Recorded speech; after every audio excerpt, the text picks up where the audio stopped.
Bonjour à tous. Bonsoir. Je me suis confondu avec Théo, je l'ai mis à ma place. Bienvenue à tous nos spectateurs, nos auditrices, nos Twitchers, Twitcheuses et compagnie dans le nouveau podcast de la NUPES des Français de l'étranger dans la 7e circonscription et d'Europe centrale avec Maxime de Düsseldorf. Salut Maxime, comment ça va? Salut, ça va très bien. Bonjour à tous. Très bien, t'es prêt pour cette grande première? Un peu stressé forcément, mais Un peu prêt. comme tous, ouais. Et bien sûr, notre candidate épatante des législatives, Asma Rarmaoui Claquin. Salut Asma, comment ça va? Salut. Mode rentrée activé, donc on repart du bon pied.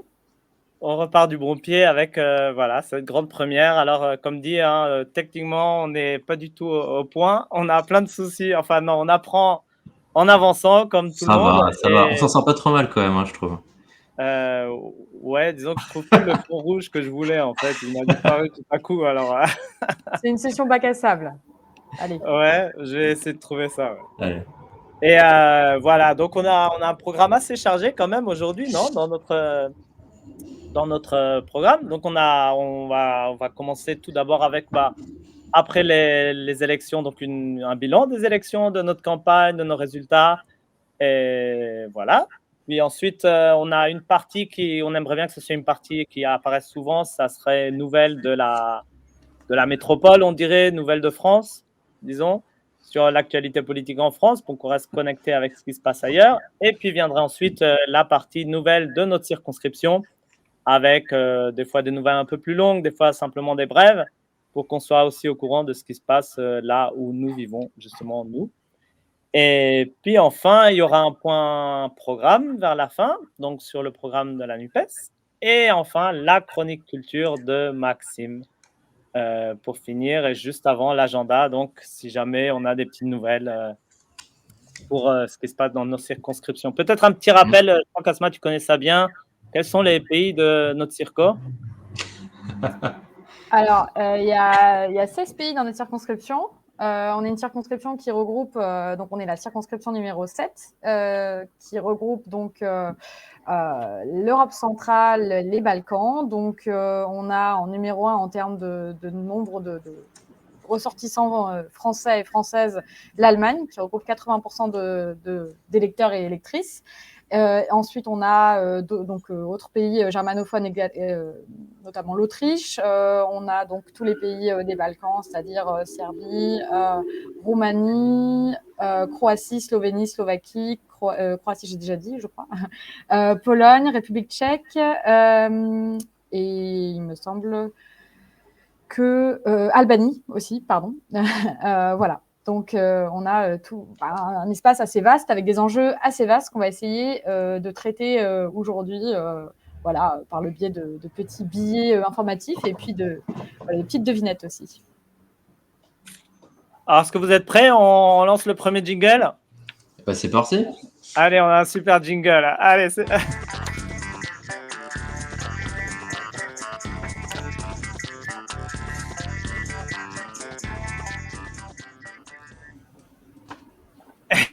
Et donc, nous voilà. Super ton truc, Maxime. Je pense que c'est beaucoup d'émotions qui ressortent. Oui. Ouais, c'est ça. Oui. Ça vaut très cher. Je vois. Alors, on est parti pour ce bilan? Ouais, enfin, donc on va faire un petit bilan de la campagne des législatives. Alors déjà, donc je vais Asma, avoir le grand honneur de t'interviewer. Et donc première question, déjà, est-ce que tu peux te présenter, Asma? Je sais que tu as dû le faire des centaines de fois pendant la campagne, mais il y a peut-être des gens ce soir qui nous regardent qui ne te connaissent pas encore. Donc, est-ce que tu peux rapidement te présenter? C'est parti. Alors, moi, je m'appelle Asma Rarmaoui Claquin, j'ai 25 ans. Je travaille dans le domaine des énergies renouvelables, donc particulièrement dans l'éolien en mer. Voilà, je suis assez active en politique depuis déjà environ 10 ans, on va dire 10-12 ans. Voilà, ça a commencé par le municipal. Je sais que dans ma ville, il y avait une sorte d'ancêtre de la NUPES avec déjà une formation à gauche qui rassemblait EELV et le Front de gauche, c'était oui, c'est ça, à l'époque, et avant la France Insoumise. Et puis, voilà, après, je suis partie en Allemagne faire mes études et j'y suis restée. Et je trouvais que c'était assez intéressant de voir aussi comment on peut faire la politique française à l'étranger, avec notamment les élections, que ce soit des conseillers consulaires, mais aussi qui sont vraiment des intermédiaires, mais aussi des députés, des Français de l'étranger. Donc, on a été quand même, on a pu avoir aussi une très belle dynamique NUPES dans notre circonscription. Je tenais vraiment à le rappeler. Et je ne sais pas si Mathilde Olivier, qui était ma suppléante, qui vient de EELV, est là ce soir, mais en tout cas, voilà, je tenais aussi à remercier tout le monde pour le bel élan qu'on a pu produire. Ouais, je peux en témoigner. D'ailleurs, cette campagne, donc si on revient un tout petit peu dessus en chiffres, rapidement, alors pour faire une petite comparaison entre donc, les législatives qu'il y a eu en 2007 et celles donc, de 2022, on a quand même eu 20 000 inscrits de plus sur les listes consulaires, et une hausse de la participation donc de 5% au premier tour et 10% au second tour, ce qui est bien, mais pas top. Parce que 2022, on a quand même une participation qui reste quand même à 29% au premier tour, et c'est un tout petit peu en hausse pour le second tour, puisqu'on a quand même 32,3%. Donc c'est en progression, mais voilà, tout l'enjeu aussi sur les prochaines années, ça va quand même être de faire en sorte que les Français de l'étranger participent réellement à la vie démocratique de la France. Et ça, peut-être malgré le vote électronique, parce que c'est vrai qu'on avait une grande nouvelle, c'était le vote électronique. Il y a eu, il me semble, 80% des Français et Françaises de l'étranger qui ont voté de manière électronique. Ouais. Et pourtant, ça n'a pas résolu le problème de l'abstention, quoi. Ouais, ça a été énorme. Et je crois qu'il y a aussi énormément de problèmes sur le vote par correspondance. Beaucoup de bulletins annulés parce qu'il n'y avait pas toutes les pièces. Voilà. Pour terminer rapidement donc sur les résultats, bon, au premier tour, tu avais récolté donc 26,6%, et ton principal concurrent, donc Frédéric Petit, donc du MoDem, donc qui était soutenu par Macron, donc lui 34%, et au second tour, donc ça avait donné donc 60% pour Frédéric Petit et 40% pour toi, avec quand même 15 300 voix. Ce qui est plus que Petit en 2017, donc. Tout à fait. On peut être relativement satisfait quand même du résultat. Ouais. Et tu es aussi arrivé en tête en Allemagne du Nord, donc Berlin 60%, Ljubljana à Pristina, à Sarajevo. Et donc, tout simplement, quand on évoque tous ces résultats, est-ce que tu es satisfaite? Tu as quelques regrets? Comment tu te sens? Comment tu te sentais le soir des résultats aussi? C'est une très bonne question. Enfin, si j'avais été j'aurais été très satisfaite si on avait pu avoir une NUPES de plus à l'Assemblée nationale. C'est vrai qu'on n'est jamais satisfait quand on voit qu'on échoue à faire passer nos idéaux, je dirais, sur le plan national. Donc c'est vrai que oui, on reste satisfait et satisfaite, mais on se dit qu'on peut toujours viser plus, et on se demande à chaque fois, quelle coche on a raté, et quelle ville on aurait pu peut-être, faire en plus sur le calendrier. Après, malheureusement, on a une campagne très courte, mais elle était très courte parce qu'on a attendu aussi la naissance de la NUPES, et ça, je dirais, ça vaut toute l'attente du monde, parce que je pense qu'il fallait vraiment arriver à cette union, et je suis vraiment partisane de cette union-là, même sur le long terme. Malgré une grande abstention, on a quand même moins d'abstention qu'en 2017. Et on reste sur une circonscription qui est quand même particulièrement difficile, dans le sens où on a une presse allemande qui est très sceptique au discours de gauche en général. On avait quand même certains journaux qui titraient Mélenchon de autre Le Pen. Donc, dans ce contexte-là, c'était extrêmement compliqué aussi de faire campagne, de déconstruire tout ce qui avait pu être promulgué au monde de manière mensongère. Et en plus, on a tout le contexte à l'étranger. Je vois dans le chat qu'on a des gens de NUPES Monde qui sont là, donc je les salue aussi. Et c'est vrai que on a une circo qui est quand même assez large. Après, comparé à d'autres circonscriptions de l'étranger, on a encore de la chance, mais on peut plus difficilement faire du porte-à-porte. Donc c'est vrai que là-dessus, on a eu aussi des circonscriptions frontalières de Moselle, d'Alsace, qui sont venues nous aider et qui ont ratissé large autour de la frontière. Ouais. Merci à eux. Ça nous a vraiment aidé. Donc je pense dans le futur, on va continuer cette coopération aussi. Et parce que donc tu parlais donc du retard, un peu le retard à l'allumage qui a pu avoir du fait justement qu'il ait fallu attendre que la NUPES se structure au niveau national. Et donc toi, là, sur la circonscription, comment tu as ressenti cette alliance de toutes les forces de gauche? En fait, on s'est mis, je me souviens, c'était le 9 mai, on a eu donc la convention NUPES avec donc qui allait être candidat ou candidate sur notre circonscription. Et le lendemain, en fait, on était déjà en ordre de bataille avec les co-référents de chaque parti. On avait formé un groupe Telegram. En fait, on a directement une synergie des efforts et des compétences très très rapidement. Et enfin voilà, quand je vois dans d'autres circonscriptions, ça a malheureusement peut-être pas pu se développer aussi facilement et sereinement que chez nous. Donc, je suis vraiment très, très contente parce que c'est toujours aussi des compromis qu'on fait, mais c'est pas des compromis, je dirais, intrinsèques à la NUPES. Hein, c'est des compromis qu'on a aussi dans chaque parti avec voilà, différentes sensibilités. Et on a réussi en fait à passer outre, je dirais, certains différents et à vraiment mettre nos efforts en commun.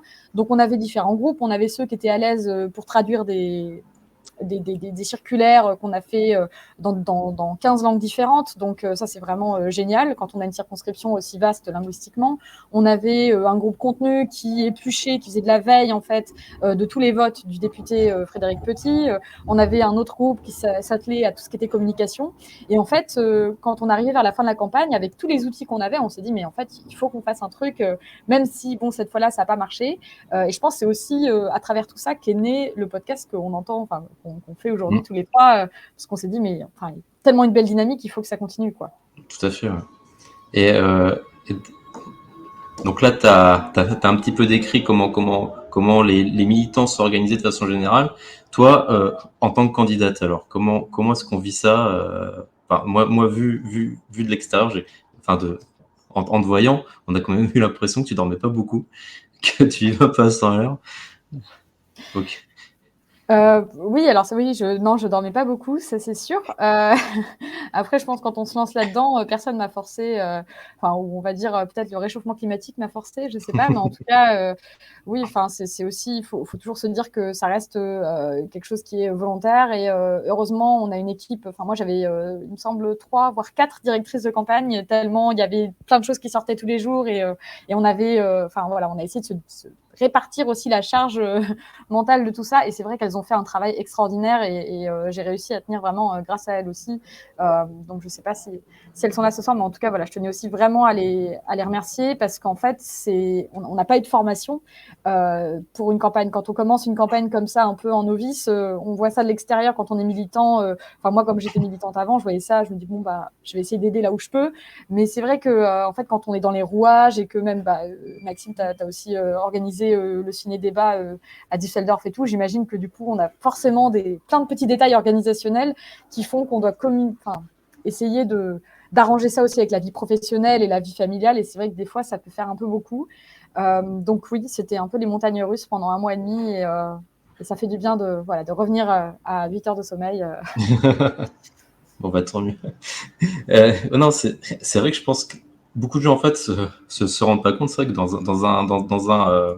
dans une opposition comme ça entre un député sortant et donc quelqu'un qui elle donc n'est pas député, a pas de poste en fait, c'est vrai qu'on part comme avec un déséquilibre relatif quoi.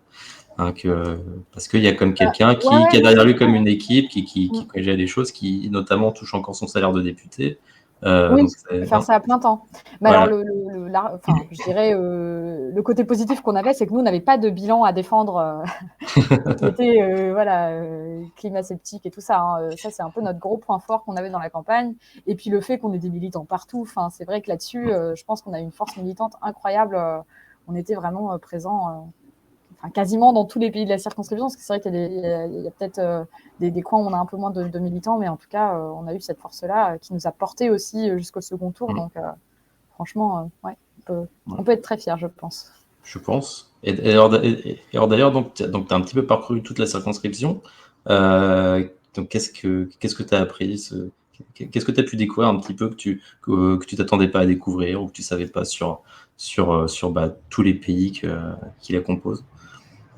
Je pense, encore une fois, je vais revenir là-dessus, mais je pense vraiment que, enfin, pour avoir fait campagne en France avant, c'est vrai que faire campagne à l'étranger, c'est quelque chose qui est complètement différent. Et bon, on avait le sillage de la campagne présidentielle, donc on avait quand même été assez actifs, on avait fait pas mal d'actions dans ce cadre-là. Mais c'est vrai que c'est pas du tout pareil de défendre quelqu'un qui va, enfin, dans le cadre législatif, c'est quand même un peu différent parce que la personne va vraiment représenter nos intérêts à l'Assemblée. Donc, on se sent forcément plus proche de cette personne-là que d'un président ou d'une présidente de la République. Donc, dans cette campagne-là, ce qui m'a vraiment frappé aussi, c'est ce prisme de la NUPES. C'est-à-dire, à chaque fois qu'on allait dans un endroit, il y avait des gens de différents partis qui faisaient intégrantes de la NUPES, qui venaient avec leurs questions spécifiques et puis leurs interrogations aussi, de savoir, voilà, est-ce qu'ils se retrouvent dans cette candidature-là. Et en fait, comme justement, on a fait le choix d'avoir une candidature mixte, c'est-à-dire à la fois Union populaire, ELV et PS, avec des directrices de campagne génération, ça a complètement permis en fait de refléter toute la dynamique qu'on avait à gauche. J'étais d'ailleurs avant-hier à l'anniversaire des 40 ans de Français du Monde, qui était une association où il y avait traditionnellement à gauche, et voilà, ils étaient très contents ils ont suivi ma campagne activement. Et c'est vrai qu'au premier regard, on n'y pense pas forcément, dans le sens où on peut se dire oui, par exemple, il y avait une sénatrice PS, et c'est vrai qu'on n'y aurait pas cru du tout il y a 4 mois, quoi. Donc je pense que la vie politique bouge, et à l'étranger, c'est assez incroyable de suivre tout ça, quoi. Et d'ailleurs, effectivement, c'est vrai que du coup, on a quand même dû constituer un programme. Donc, on partait pas de rien non plus, mais tu as dû quand même avoir donc ce programme de la NUPES dans les mains assez tard. Est-ce que tu as pu assez rapidement l'assimiler? Est-ce qu'il y a des questions en particulier qui t'ont, dedans, dans lesquelles tu étais plus spécialisé ou... En fait, c'est-à-dire, je dirais, on a eu les élections présidentielles avant, donc on avait fait déjà tout un travail, et puis il y avait eu 2017, donc il y avait quand même le programme, les programmes à gauche qui se recoupaient plus ou moins avec le programme de 2017. Ensuite, on a eu l'avenir en commun, donc la deuxième version en 2022, et enfin le programme de la NUPES qui est sorti mi-mai. Donc, on a eu quand même une grosse base, comme tu dis, d'informations, et ça, c'est super. Après, le problème, c'est qu'on a tendance à se perdre un peu dans toutes ces informations. Là-dessus, on a voulu se focaliser aussi sur des choses qui nous touchaient personnellement, et on s'est rendu compte en fait que les 3 choses qui touchaient beaucoup les Français à l'étranger, c'était tout ce qui était retraite. Parce qu'en fait, on se demande toujours, est-ce qu'on reste à l'étranger pour 5 ans, 10 ans, 20 ans? Est-ce qu'on part à l'étranger pour sa retraite? Comment vont être comptabilisés les points de retraite? Comment fonctionnent les coopérations en termes d'assurance retraite? Donc, c'est quelque chose qui, moi, personnellement, m'était assez inconnu, et que j'ai pu j'ai vraiment pu me familiariser avec tout ça. Et c'est vrai que c'était un échange de connaissances très intéressant. Et bien sûr, on avait tout le volet imposition, parce que c'était le point noir qu'on nous reprochait de vouloir imposer tout le monde, alors que ça ne concernait dans le programme de la NUPES que les paradis fiscaux qui ne sont pas présents sur notre circonscription. Donc, c'était vraiment notre cheval de bataille, et on a quand même été assez convaincants, je pense, à ce niveau-là.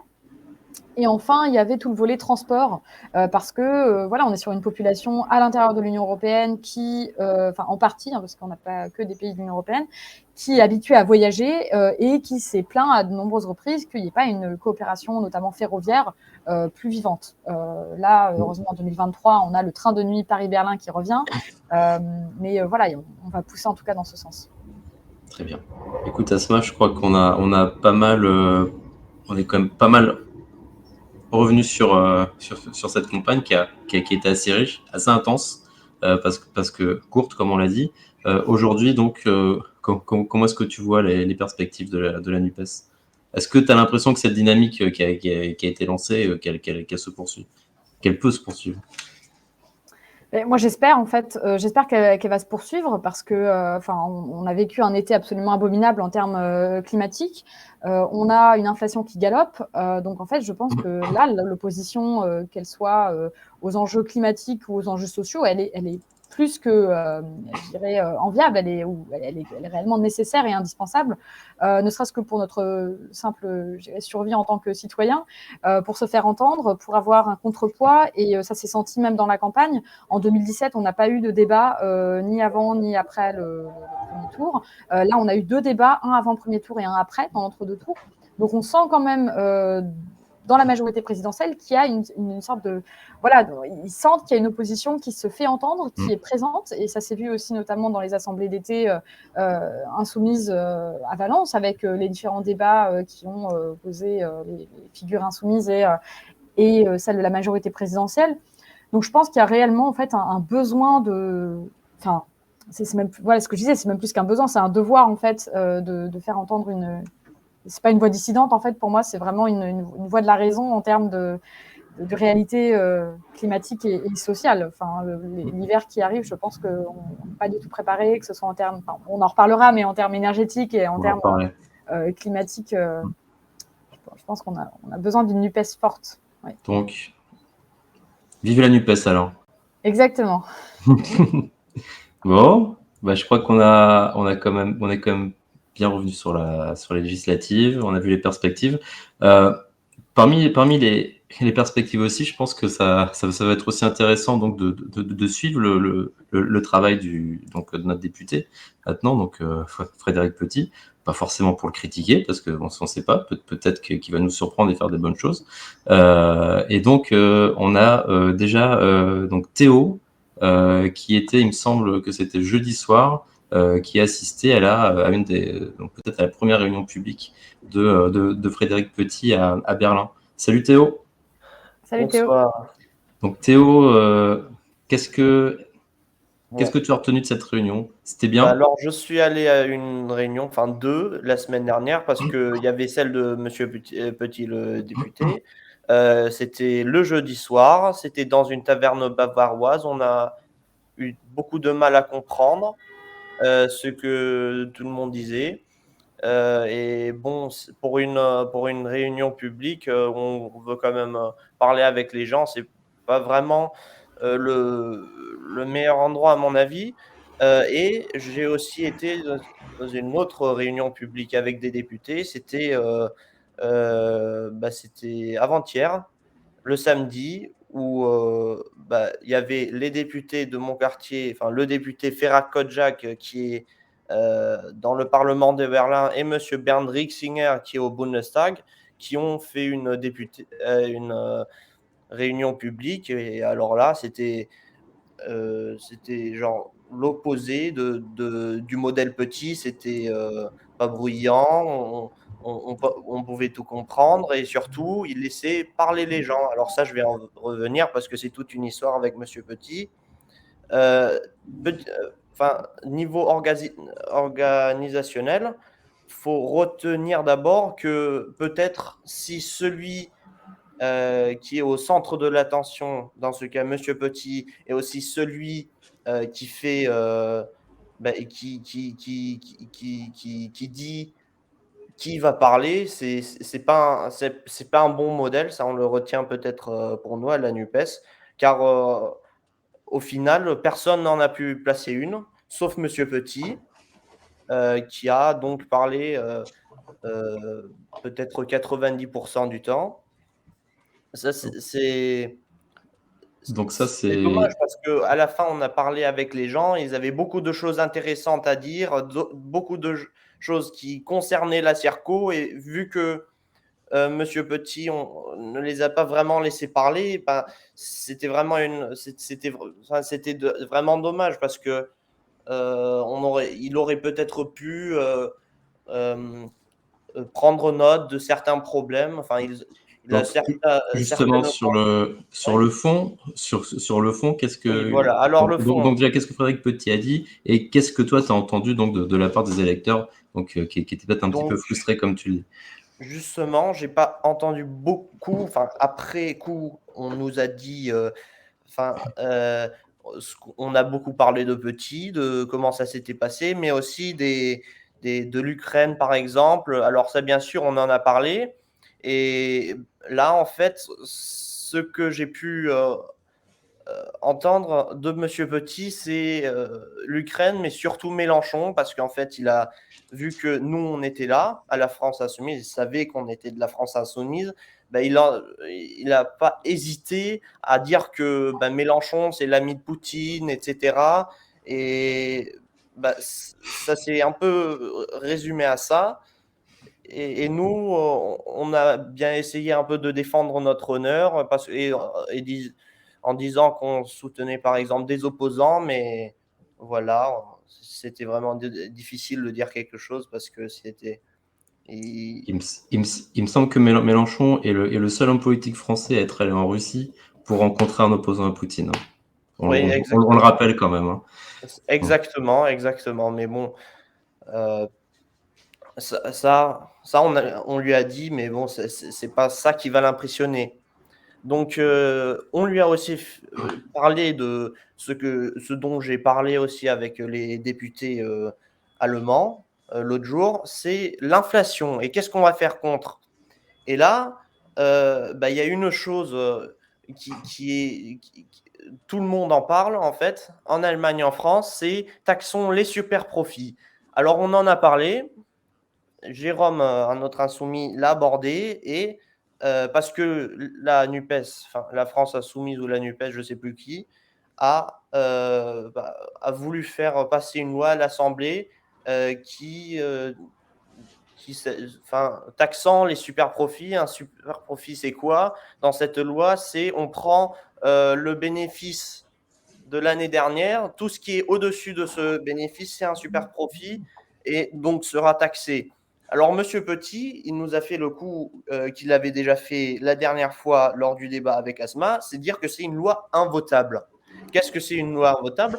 Vous allez demander à Monsieur Petit, parce que ça semble être chaque loi de la NUPES, parce que on l'aura compris, le dernier quinquennat, par exemple,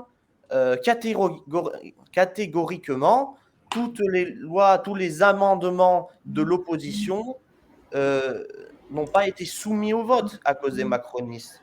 Vous voyez, lui, il dit alors que les super profits, on ne sait pas trop ce que c'est. Ben, si on sait ce que c'est, il dit que bon, si c'est comme ça, la moitié des PME vont mettre la clé sous la porte demain. Donc, c'est l'argument de base qui est là depuis 20 ans, 30 ans, voire plus. C'est les super profits, en fait, les PME qui font des profits 50% plus supérieurs ou je ne sais pas combien à l'année dernière, ça ne court pas les rues. Donc, Alors Théo, ça, c'est quelque chose de typique. En fait, c'est de dire quelque chose et on arrête de débattre. On ne parle pas des super profits et juste on n'assume pas, sa politique. Sa politique, c'est, eh bien, on laisse faire les riches. Alors lui, il dit que c'est le dialogue, mais nous, on appelle ça ignorance. On ignore. bah, très bien Théo. On te remercie pour ce résumé. Donc on l'aura compris, donc tu n'étais pas spécialement satisfait sur le fond ni sur la forme. Les gens qui étaient là non plus, hein, d'ailleurs, on leur a parlé après coup. Ils étaient sur le fond et sur la forme, ils n'étaient pas enchantés, on va dire. Très bien. Bon, et je crois donc qu'il y aura une prochaine réunion publique à Hambourg, c'est ça? Bientôt. Et voilà, donc on vous invite éventuellement à y aller pour poser vos questions à Monsieur Petit et éventuellement lui, si vous n'êtes pas d'accord, si vous n'êtes pas content de la forme, éventuellement faire remarquer. Mathias, je pense qu'on doit passer au prochain Salut point. Théo, merci beaucoup pour ce compte rendu. Je suis en train de jouer avec les boutons. Donc, c'est un peu comme un tour de magie, ce programme-là. J'apparais des fois, c'est Tu marrant. t'amuses, toi. Ouais, voilà. Et en plus, notre première question du chat, attention. Alors, le quiz, on a Ben 75018D qui nous écrit de Paris, donc, et qui nous demande est-ce qu'il y a des pays où nous sommes arrivés en tête? Alors, est-ce que tu as ça en tête, Asma? Alors, on a des pays, non, mais on a des régions, en tout cas, notamment l'Allemagne du Nord. Ça a été la grande surprise à Hambourg, d'ailleurs, où on est arrivé pas de très très loin, mais en tout cas, on est arrivé en tête quand même. Berlin, bien sûr, mais voilà, c'était une très belle surprise d'être arrivé en tête en Allemagne du Nord. On a eu des très bons scores en Autriche, et d'ailleurs, au premier tour, on est arrivé en tête dans toute l'Autriche. On est arrivé en tête également à Prague, donc voilà, à une voix près derrière Vassili Lemoine, donc c'était de très beaux résultats. Et en fait, voilà, c'est vraiment une circonscription qui est assez spéciale parce que la population l'électorat est concentré dans certaines villes, notamment Francfort, Stuttgart et Munich. Et ce sont ces 3 villes-là où malheureusement on n'a pas fait un score qu'on espérait et qui ont joué, je pense, énormément dans la balance pour le député actuel Frédéric Petit. Donc pas de pays en soi, mais des régions qui peuvent être assez conséquentes et qui rassemblent un bassin électoral conséquent. Petite précision, peut-être, je ne sais pas, parce qu'il est de Paris, je ne sais pas s'il connaît. Quand on dit Munich, en fait, c'est toute la région, non? Parce que en fait, c'est le consulat de Munich qui regroupe. Voilà, ça c'est encore un région. autre. Exactement, c'est encore un autre problème. C'est comme à Berlin, voilà, on a eu 20% de réduction de bureaux de vote. Donc ça veut dire que les personnes doivent faire un certain nombre de kilomètres pour accéder à leur bureau de vote si elles ne vivent pas dans la capitale ou dans une grande ville. Et donc, on a quand même pas mal de gens qui ont eu des problèmes pour tout simplement avoir accès au bureau de vote parce que même s'ils ne peuvent pas être là le jour de l'élection et qu'ils veulent faire une procuration, il faut quand même qu'ils se rendent au consulat. Ça, c'est quelque chose voilà, qui était dans nos propositions, de pouvoir simplifier et rendre plus facile en fait, l'accès aux procurations et bien sûr de remettre du budget dans le ministère des Affaires étrangères pour pouvoir avoir plus de bureaux de vote et que ce soit plus égal en termes d'accès au droit de vote. On part sur notre prochaine partie. Vous êtes prêts pour un jingle? Eh ben, on est prêts. C'est parti. Attention. Hop, allez.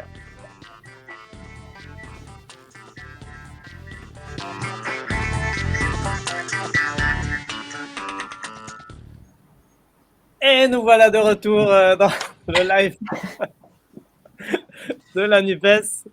Donc, cette partie est consacrée aux nouvelles de la France, de la mère patrie. Non. Et, attention. attention.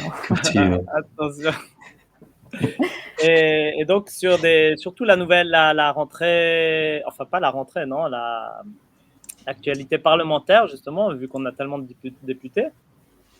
Et en particulier, j'avais envie de commencer, j'avais préparé un petit truc sur 2 points qui se sont passés en juillet. Donc, l'un, c'était l'élection du bureau de l'Assemblée nationale. Voilà. Et l'autre, c'était la loi pour le pouvoir d'achat, donc qui était une loi importante qui est entrée en vigueur en grande partie le 1er septembre. Donc, je vais voir si j'arrive à partager un petit truc. Voilà. Donc, on a un beau pour rappel. Pour rappel, donc les députés. Hein. Donc, c'est pas si difficile à se rappeler. En fait, on a donc 151 députés NUPES, 250 de la majorité présidentielle, 62 républicains, 89 Rassemblement national, 16 d'un petit groupe Liberté indépendant Outre-mer qu'on classe, je crois, au centre-gauche, un peu entre. Bon, ça dépend. Et puis 9 indépendants. Et voilà, attention, les chiffres vont être importants pour cette petite session de vote.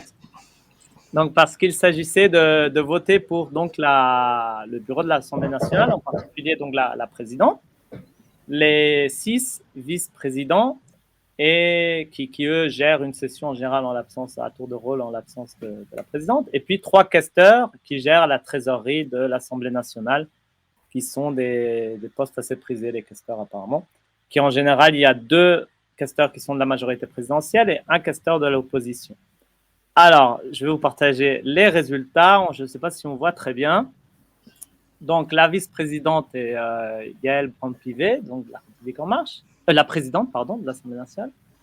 Et pour les vice-présidents, ce qu'on voit, donc, c'est facile, il y a 2 NUPES, 2 de la majorité présidentielle et 2 du Rassemblement national. Donc, c'est 2-2-2. Et quant au questeur, il y a donc 2 questeurs de la majorité présidentielle et puis Éric Ciotti qui appartient aux Républicains. Alors, le premier point qu'on peut se demander, comment ça se fait qu'il y ait des vice-présidents, qu'il y ait autant de vice-présidents Rassemblement national que NUPES que majorité présidentielle, étant donné que les blocs sont tellement peu balancés, disons, ils sont pas du tout de la même taille. Équilibré. Et comment ça se fait que le questeur de l'opposition a été un républicain qui, au fond, dans ces 4 gros blocs, est le bloc le plus petit? Alors, un petit détail déjà, c'est que le Rassemblement national n'avait proposé aucun candidat pour la questure, et inversement, les républicains n'avaient proposé aucun candidat pour les vice-présidents. Donc, c'est là où tout le monde commence à dire « Ah, il y a eu un accord explicite entre les républicains et le Rassemblement national pour se partager ces postes. » Donc ça, c'est le premier point. Et le deuxième point, c'est par rapport aux résultats des votes pour les vice-présidences. Et là, par contre, je n'ai pas de visuel, mais il faut juste que je trouve les voix des vice-présidents. Voilà. Donc, Sébastien Chenu, qui est Rassemblement national, a obtenu 290 voix et Hélène Laporte a obtenu 284 voix. Donc, je reviens maintenant à mon petit visuel des députés. Donc, pour que ces 2 députés obtiennent minimum 284 voix, donc on voit qu'ils ont obtenu les 89 voix du Rassemblement national, très probablement les 62 voix des Républicains. Mais bon, si on fait le compte, il nous manque plus d'une centaine, 120 à peu près voix, qui, ça serait une grande surprise si elles venaient de la NUPES, donc viennent principalement du bloc de la majorité présidentielle. Donc, quelle est en fait la conclusion de tous ces petits jeux de chaises musicales? C'est pas l'important, c'est pas tellement qui est voilà 2 vice-présidents au Rassemblement national ou 2, c'est pas tellement la répartition des postes. En fait, la conclusion importante, c'est que le Rassemblement national devient vraiment un parti entre guillemets normal aux yeux des Républicains, un parti avec lequel non seulement il faut pas faire bloc, faire bloc, ça serait voter pour tout le monde et même pour la NUPES pour empêcher que pas un seul candidat Rassemblement national puisse avoir un poste, comme il se passe par exemple au Bundestag où l'AfD n'a aucun poste à responsabilité. Mais non seulement ils ne font pas bloc, mais en plus, ils font alliance activement avec le Rassemblement national. Donc ça casse finalement tout le compte du bloc anti-Front National ou Rassemblement National. Le Front républicain s'effrite, quoi. Ouais. Et c'est même pire que faire alliance, c'est carrément voter. Ils ont voté Front National. Et moi, je dis toujours Front National. Ouais. Ouais. Donc c'est voter pour, voilà, exactement, voter pour le Rassemblement national.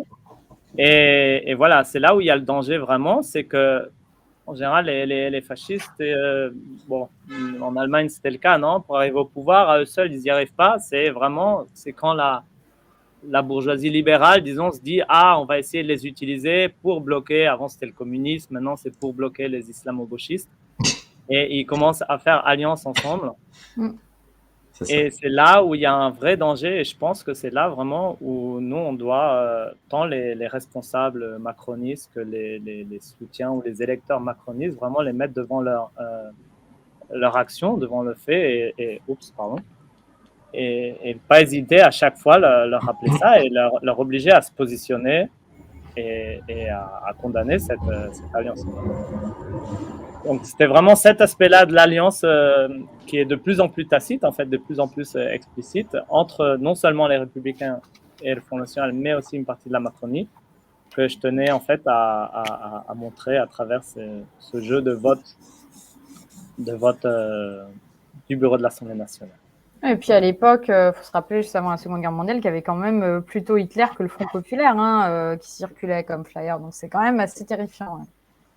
Voilà. Et petit rappel, en fait, pour la commission des finances où Coquerel était candidat et donc a été élu, le candidat de la NUPES, où il y a eu une grande campagne contre lui et beaucoup insinué qu'il faut surtout pas que ça soit lui, donc insinué que plutôt quelqu'un du Front National carrément que quelqu'un de la NUPES.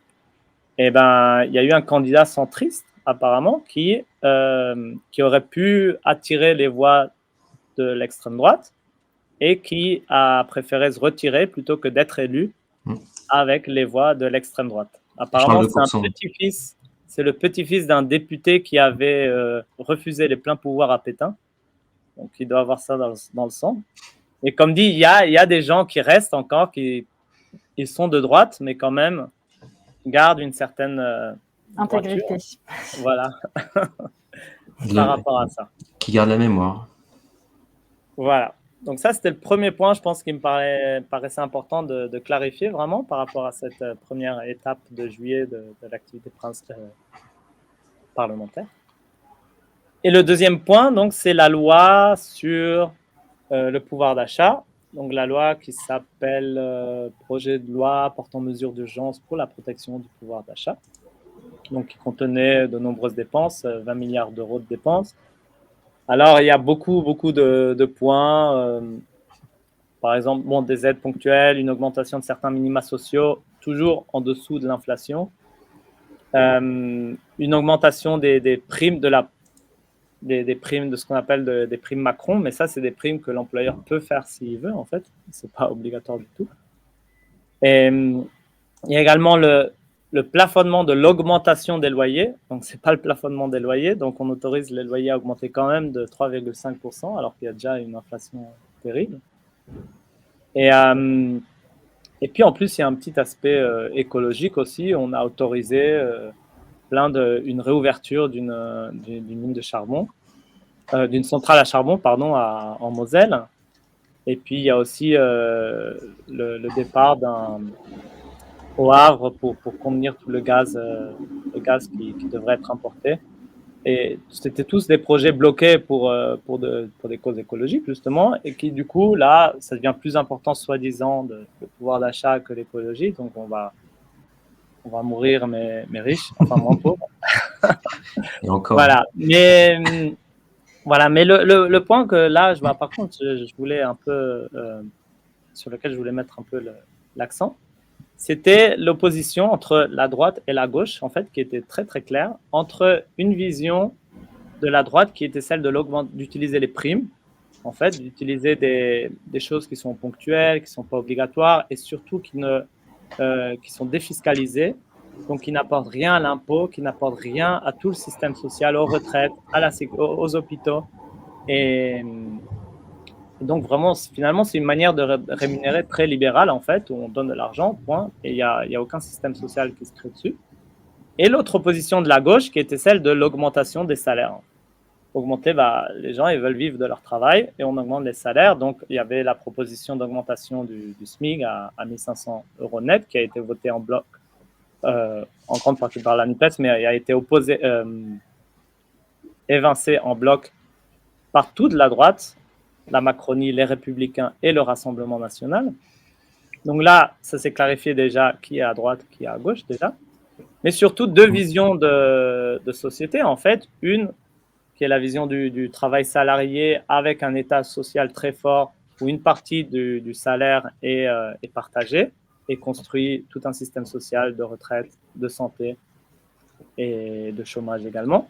Et l'autre, c'est une vision où simplement on paye le travail et chacun s'arrange comme il veut et se crée soi-même sa propre assurance ou doit s'acheter, s'endetter pendant 50 ans pour avoir une maison pour sa retraite et c'est ça sa retraite. Donc c'est vraiment finalement, à travers aussi cette loi, c'est vraiment clairement deux modèles de société et on a vu que le projet de la droite dans son ensemble, de la Macronie jusqu'à l'extrême droite, c'est finalement de détruire tout notre modèle social. Et aussi, peut-être aussi de se reposer, vraiment de tout faire pour ne pas perturber la logique de marché. Puisque finalement, toutes les propositions de gauche, en fait, étaient là pour justement contrer les effets pervers du marché. Le blocage des prix, l'augmentation du SMIC aussi, hein, mettre un salaire minimum, c'est quelque chose qui est justement fait pour montrer que le marché est tellement défaillant que de toute façon, il faut le corriger.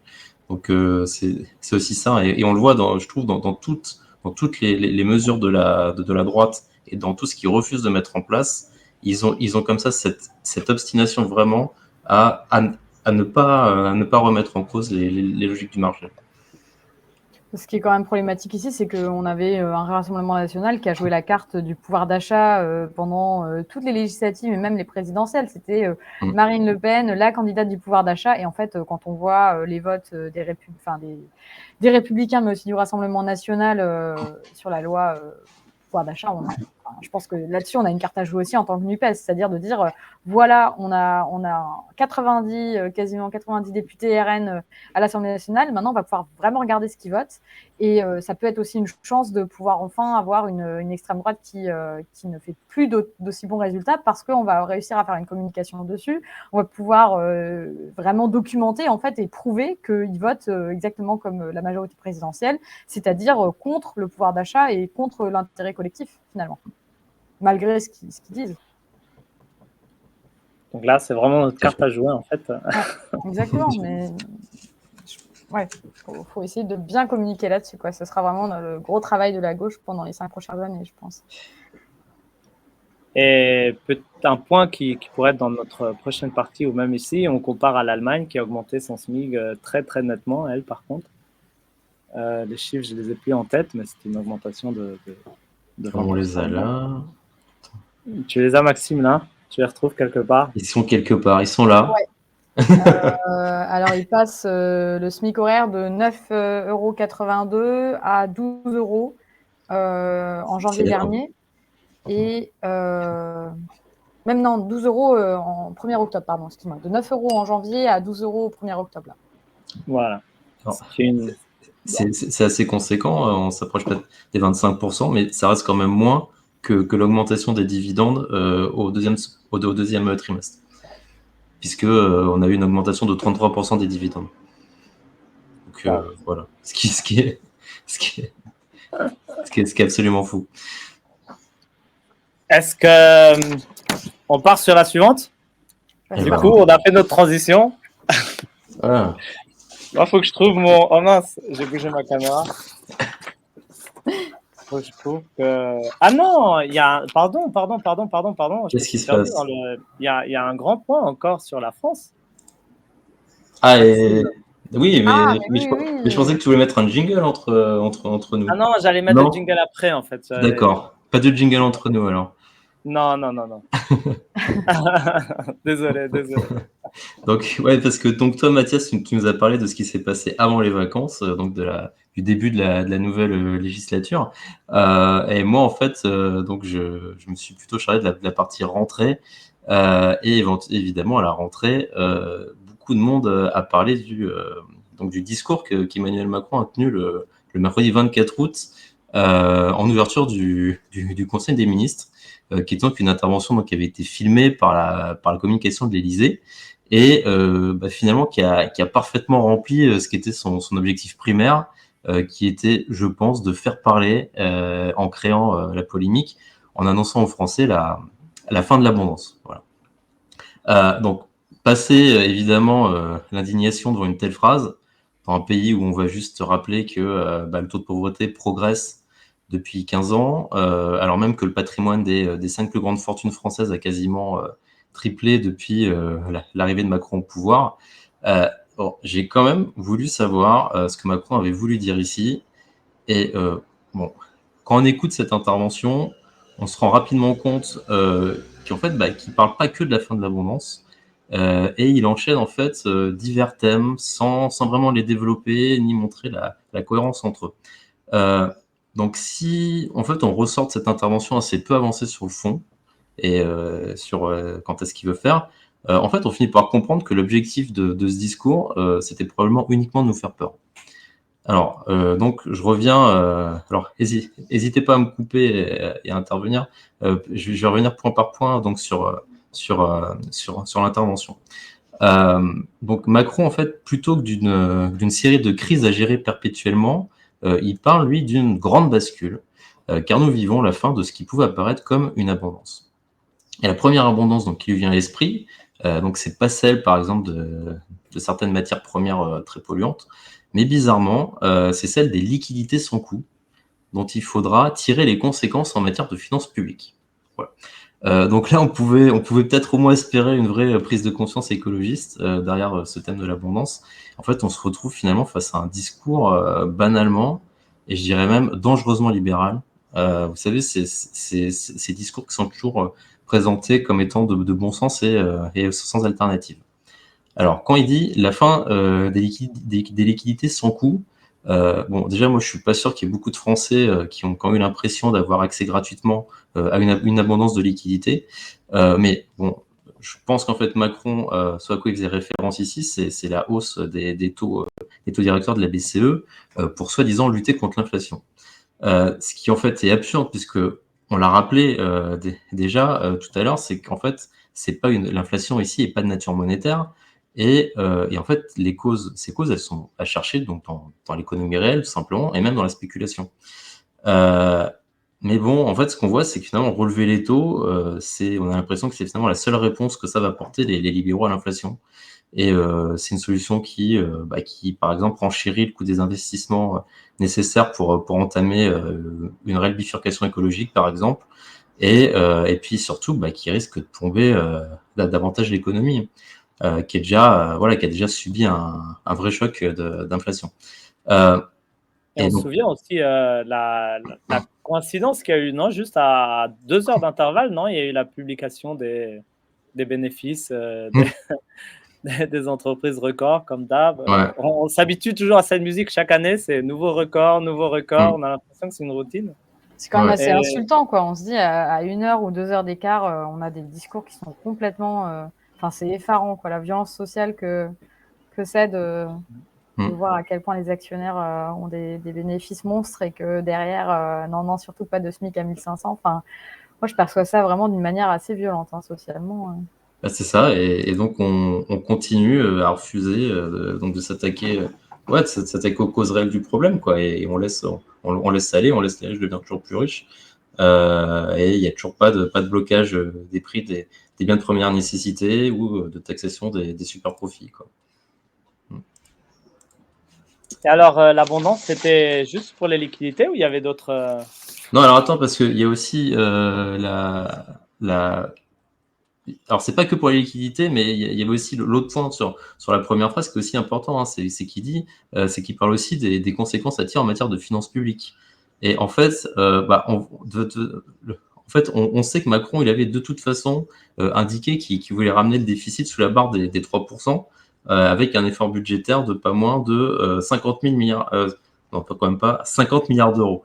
Ce qu'on voit, c'est que là, il compte manifestement profiter de la situation où tout le monde se dit c'est la crise pour imposer cette politique de rigueur.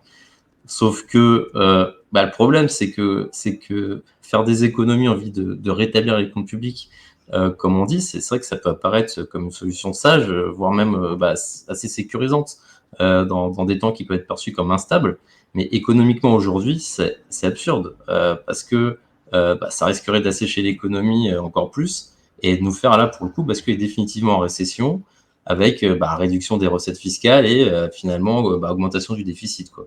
Donc exactement l'opposé de ce qui était visé. D'autant plus que là, quand on voit qu'on a quand même un multiplicateur économique qui est positif, et quand on sait les échecs passés des politiques d'austérité dans les moments de ralentissement de l'économie, on s'attendrait plutôt à ce que l'État ici vienne tendre quelque chose d'autre, quoi, et vienne en renfort pour permettre à l'économie de repartir et même pouvoir l'orienter. Donc en fait, ce qu'on voit, c'est que Macron, il nous parle d'une bascule, mais en fait, c'est pas une bascule qui vient de nulle part, quoi. En fait, c'est une bascule qui est provoquée et qui est limite imposée, quoi, quand on voit ça. Il y avait une petite question, mais moi, j'ai pas tout à fait comprise. Qui MLKMT qui demande peux-tu développer sur la cause réelle de la fin de l'abondance? En fait, je l'ai pas tout à fait compris, donc je vais demander de la. Je sais pas si vous comprenez ou pas. Si jamais. Et en fait, le problème, c'est justement, on ne sait pas de quelle abondance il parle. Enfin, en fait, il parle de plusieurs abondances. Et donc là, quand donc en fait, c'est exactement ce que je vais essayer de faire là, c'est à chaque fois de revenir sur les causes. Et notamment quand il dit c'est la fin des liquidités sans coût, la cause, c'est qu'il y a la BCE qui a décidé de modifier sa politique monétaire. Ce qui n'était pas non plus, c'était pas évident. C'est aujourd'hui la solution pour lutter contre l'inflation. La cause, et donc, est-ce qu'aujourd'hui la situation justifie qu'ensuite qu'on mette fin à l'abandon, donc à ce qui pourrait peut-être apparaître pour lui une abondance de financement public? Non plus, même au contraire, dans une économie qui va mal, ce serait plutôt sage d'avoir ce qu'on appelle une politique contracyclique, c'est-à-dire que quand ça va mal, au contraire, il faut que l'État soit là pour aider. Donc en tout cas, sur cette première abondance, voilà les causes qu'il est bon de rappeler et que Macron, justement, dans son discours, ne rappelle à aucun moment. Et MLK, je ne sais pas si tu as répondu à sa question, il demandait des explications sur la spéculation, ce que tu avais nommé un peu. Et je crois qu'elle est contente. Ah, ok. Elle a mis un pouce. Ah, super. Ah, mais moi, c'est la première fois que je fais un truc avec un chat comme ça, et c'est... Je sais pas comment ils font à gérer, normalement, ils ont l'air tellement naturels.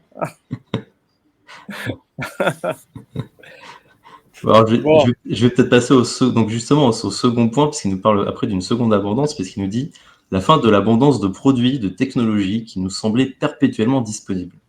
Alors là, j'ai quand même qui nous semblait perpétuellement disponible.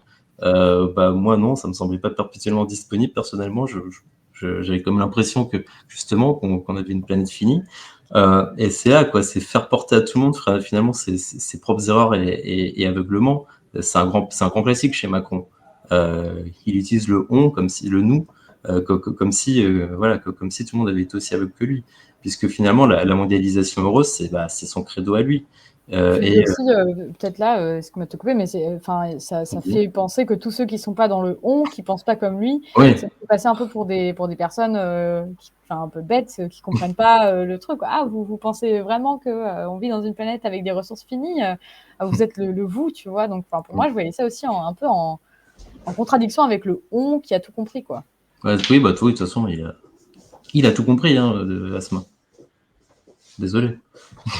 De toute façon, c'est le super président. Jupiter. Voilà. Ouais.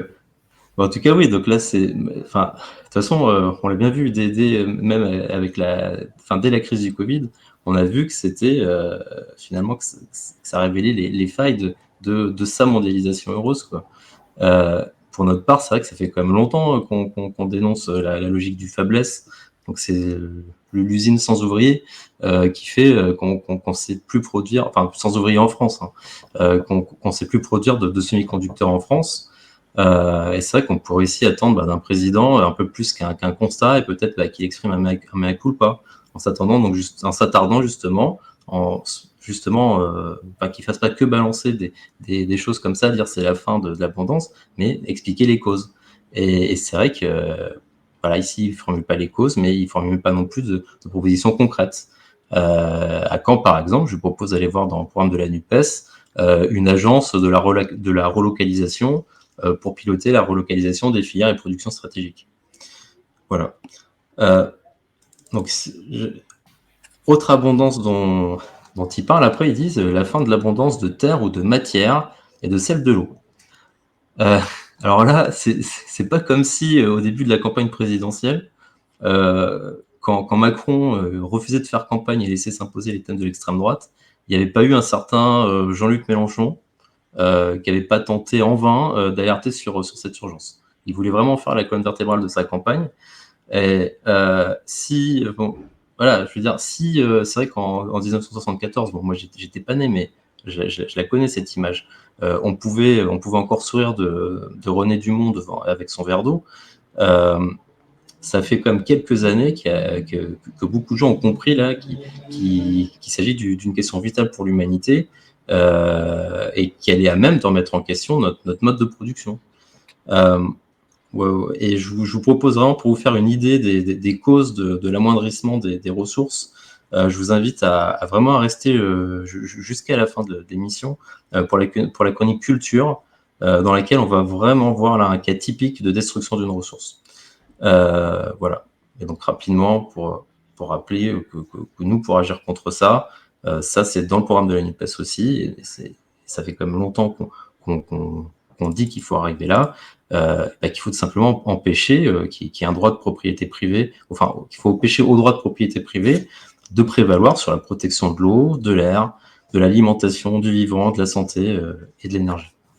Peut-être juste là-dessus aussi, c'est qu'on oublie que le programme de la NUPES, qui est un programme qui prône la décroissance, déjà, on a un discours politique actuel qui jette l'opprobre sur la décroissance comme si c'était le retour aux cavernes, mais surtout, on oublie que ça crée des emplois. Enfin, je dirais la bifurcation écologique, parce que la transition ne suffit plus, ça crée des emplois. La relocalisation que tu évoquais tout à l'heure, Maxime, ça crée des emplois. L'agriculture locale et biologique, pareil, ça crée des emplois. Et donc, en fait, on a tout ce secteur-là où on nous dit oui, mais oh là là, à gauche, vous voulez arrêter la croissance. Mais en fait, arrêter la croissance, ça ne veut pas dire arrêter l'emploi. Au contraire, on tendrait vers un taux d'emploi complet si on arrivait à relocaliser. Et c'est vraiment cette équation qu'on voit dans le programme de la NUPES et qui fait que c'est un programme qui est solide et qui a été plébiscité notamment par différents économistes. Ouais. Et encore une fois, le problème, c'est que c'est le genre de solutions qui n'appartiennent pas à leur logiciel, parce que ça nécessiterait une intervention de l'État et de ne pas laisser faire le marché. Voilà. Ouais. Je vous propose, comme c'est du lourd quand même l'intervention de Macron là, sur proposition d'Isabelle, elle veut réentendre le jingle, comme ça te laisse respirer un peu. Vous avez quelque chose pour le jingle là, à main? Oh là là. Vous êtes prêts? Allez, vas-y. Allez, top jingle. Quelque chose de bien, pour le jingle.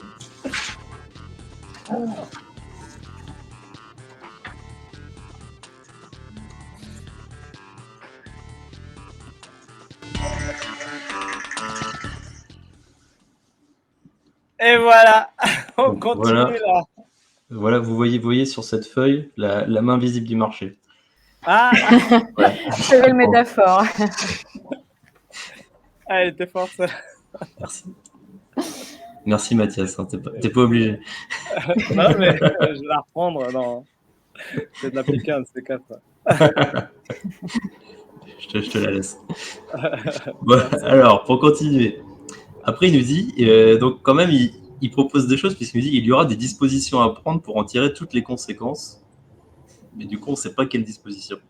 Et c'est vrai que c'est assez flou du coup, mais quand même, il rappelle le Varenne de l'eau, dont les conclusions ont été présentées donc, le 1er février, et qui malheureusement, loin de remettre en cause l'agriculture intensive, comme on aurait peut-être pu s'y attendre, ou alors du moins de la remettre en question, la consacre en fait. Il y a par exemple Alexis Guilpard de France Nature Environnement, donc, qui a refusé, l'association qui a refusé dès le début de participer au Varenne, qui parle d'un discours présentant l'eau comme un gisement à exploiter plutôt que comme une ressource à préserver.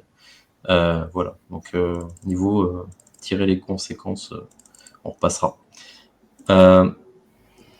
Il dit aussi, donc après, donc en fait, il parle pas que de la fin de l'abondance, c'est là où c'est intéressant aussi, c'est qu'on voit que ce qui a été rapporté dans les médias, c'est en fait, le discours est quand même, dit quand même d'autres choses. Il dit c'est aussi la fin des évidences quand on regarde à la fois la France, l'Europe et le cours du monde, la démocratie, les droits de l'homme.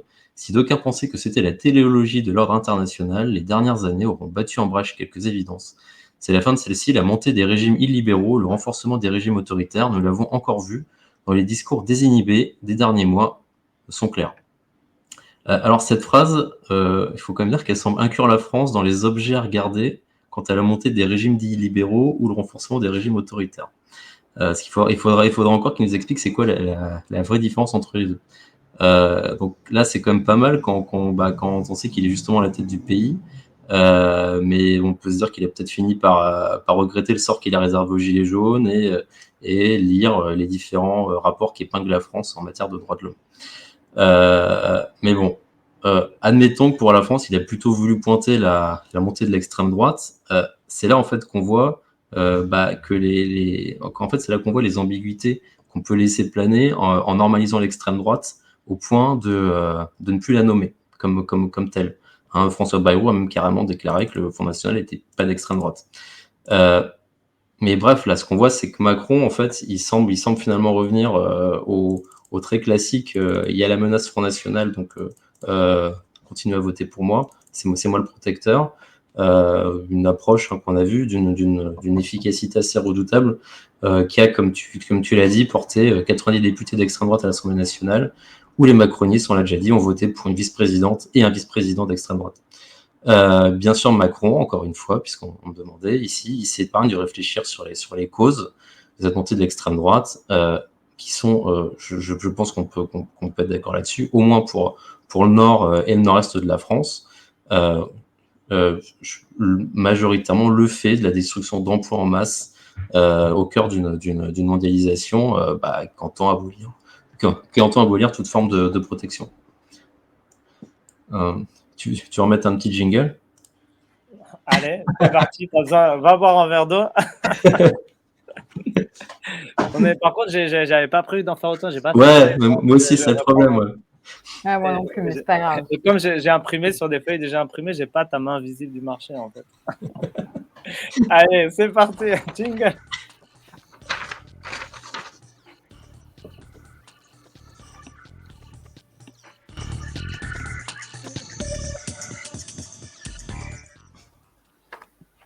Et voilà le jingle.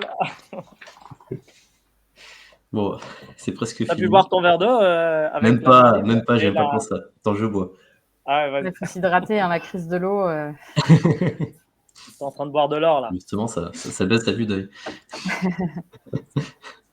Bon, alors, c'est presque fini, on en arrive à la conclusion. Puisqu'il continue. La fin pour qui en avait d'une forme d'insouciance. Donc là, il parle de la fin de l'insouciance, et donc qui lie directement à la reprise de la guerre en Europe et aux effets perceptibles du changement climatique, et même au risque cyber.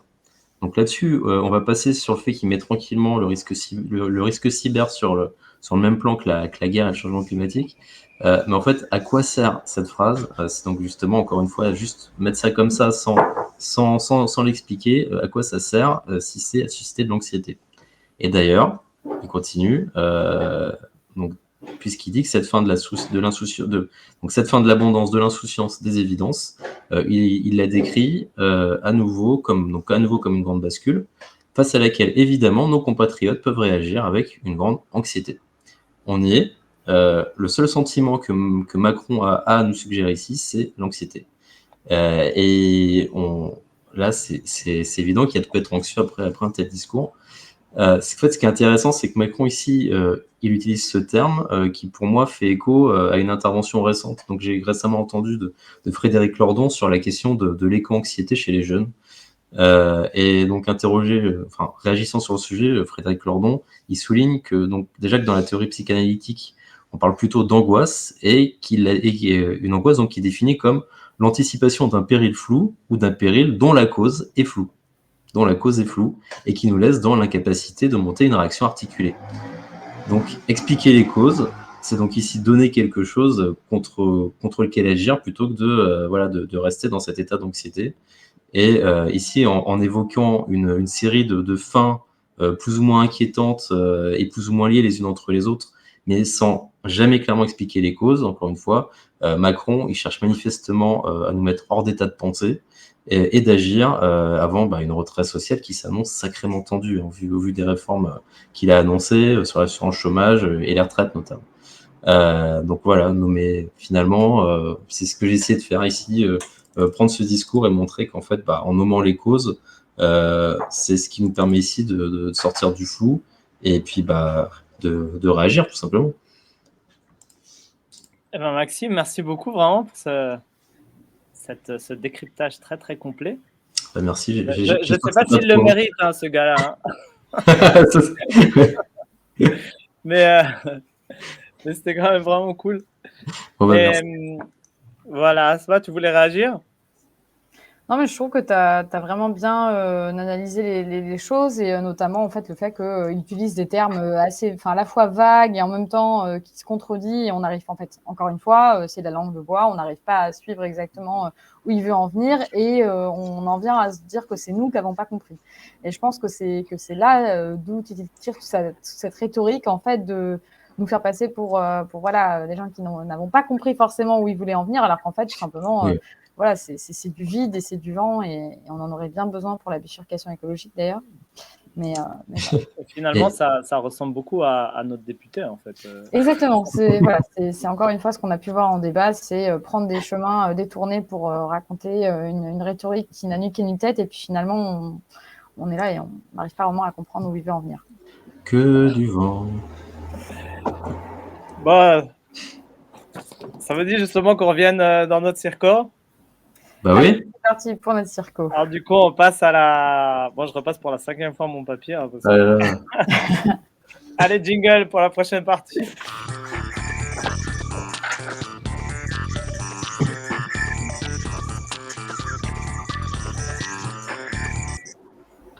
Oups, c'était une coupure un peu brutale, désolé. Donc, donc là, on aborde donc comme tu as dit, Mathias, la partie sur la circonscription. Et donc, Asma, je crois que c'est à toi c'est à toi de parler sur cette C'est ça. partie. Et je crois que tu vas nous parler des transports. Pour Ouais, commencer. voilà. Donc, on a déjà évoqué un peu dans le discours d'ailleurs que tu as analysé, Maxime, le fait qu'on rentre dans une urgence climatique qui reste absente des grands discours. Et en fait, par rapport à cette urgence climatique qui est aussi liée à une urgence économique avec l'inflation, je vais vous parler rapidement de la mesure phare de cet été en termes de transport en Allemagne, qui était le 9 € ticket, donc le ticket à 9 euros. Qui a été une mesure globale, donc qui touchait vraiment, qui concernait tout le monde et qui était donc très différente de diverses mesures qu'on avait pu voir par le passé qui étaient compliquées, liées avec beaucoup de bureaucratie. C'était moins 10% ou moins 20% pour telle ou telle personne qui remplisse tel ou tel formulaire et tel ou tel critère. Là, ça concernait vraiment tout le monde. Voilà, en fait, ce ticket à 9 euros permettait de se déplacer pendant un mois. Donc, c'était étalé sur 3 mois, de juin à août. Donc, d'utiliser les transports municipaux, mais également les trains régionaux. Et le premier but en fait de cette mesure-là, qui a été poussé notamment par le SPD et les Grünen, donc les Verts allemands, c'était de faire face à la hausse du prix du carburant. Donc, il y avait eu déjà une mesure qui s'appelait le Tankrabatt pour permettre aux voitures de fonction de payer moins cher leur essence, donc qui était une mesure qui avait été soutenue proposée par le FDP, donc le En Marche allemand. Donc, à ça a répondu les deux autres parties de l'Alliance pour quelque chose qui serait plus global et plus juste et plus social, donc avec ce non-euro ticket. L'État a financé donc cette mesure-là avec tout un tas d'autres mesures contenues dans le paquet de mesures d'allègement énergétique, ça s'appelait, qui a coûté environ 2,5 milliards d'euros à l'État allemand. Et les résultats ont été vraiment fulgurants, c'est-à-dire qu'il y a eu un succès de cette mesure avec 52 millions de tickets vendus et environ 10% des trajets qui sinon auraient été effectués en voiture. Voilà, il faut savoir qu'un détenteur du ticket sur 5 était un nouvel utilisateur, donc c'est quand même une grande, un très bon indicateur. Voilà, quelqu'un qui n'utilisait sinon pas les transports en commun normalement. Et donc ça, c'est pour tout le volet, je dirais, social et économique. Une précision du chat, excuse-moi, et d'ailleurs, je l'ai vécu aussi. Armoise, il dit que son abonnement, en fait, il a été transformé automatiquement en 9 euros, en fait. Quand tu avais un abonnement qui coûtait plus, et ben, tu n'avais rien à faire.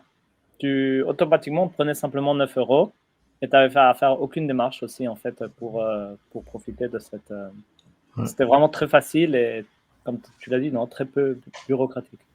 Exactement. Donc, il y a 10 millions de personnes qui avaient des abonnements qui sont également, qui ont directement été inclus dans le ticket à 9 euros. Donc, c'était quand même très pratique. Et donc, en termes écologiques, c'est 1,8 million de tonnes de CO2 qui ont été économisées Donc, on peut se dire, voilà, on ne sait pas trop si c'est beaucoup ou si c'est pas beaucoup quand on l'entend comme ça. En fait, ça correspond à 1 an à ce qu'on aurait pu économiser de tonnes de CO2 en 1 an si on avait eu une limite de vitesse sur les autoroutes allemandes. Donc, finalement, voilà, il y a encore du chemin à faire. Alors ensuite, bon, on a eu ce ticket à 9 €. Il s'est arrêté le 31 août. Quelles vont être les alternatives ou le futur en fait de ces mesures-là? Le SPD propose un ticket à 49 € valable dans toute l'Allemagne. Et on a aussi les Verts, donc des Grünen, qui proposent un ticket régional à 29 €. Moi, je suis actuellement à Berlin et voilà, il y a la mairie de Berlin qui réfléchit actuellement à la possible continuité du ticket à 9 € pour les mois de octobre à décembre.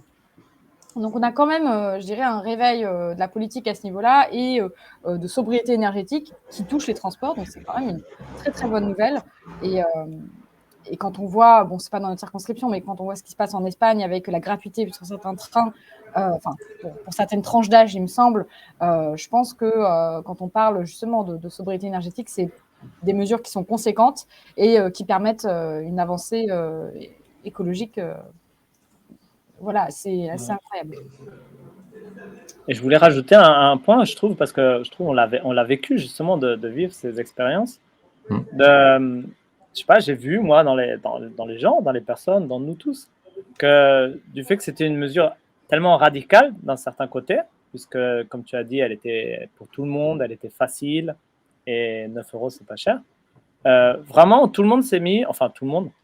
J'ai vu beaucoup de gens qui se sont mis à penser différemment, quoi, à se dire ah bah tiens, où est-ce que je vais faire mes vacances? Ah tiens, je vais peut-être profiter du ticket, je vais peut-être ce week-end plutôt faire ça et tout.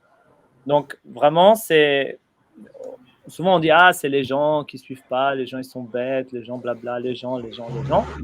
Mais en fait, quand on propose vraiment quelque chose adéquat, bah les gens ils se bougent, quoi. Et ça, donc, c'était un point, je pense, vraiment un apprentissage qu'on peut tirer de ça. Par contre, le point négatif, c'était vraiment, d'autres sont pleins, et c'est vrai que les trains étaient assez bondés. Et en fait, la logistique n'a pas suivi du tout. En fait, les trains, c'était le même nombre de trains, ou même des fois moins. Moi, une fois, j'ai été avec mon vélo au milieu de la campagne, viré du train. Ils ont fait descendre tous les vélos. Voilà, on a dû attendre le prochain.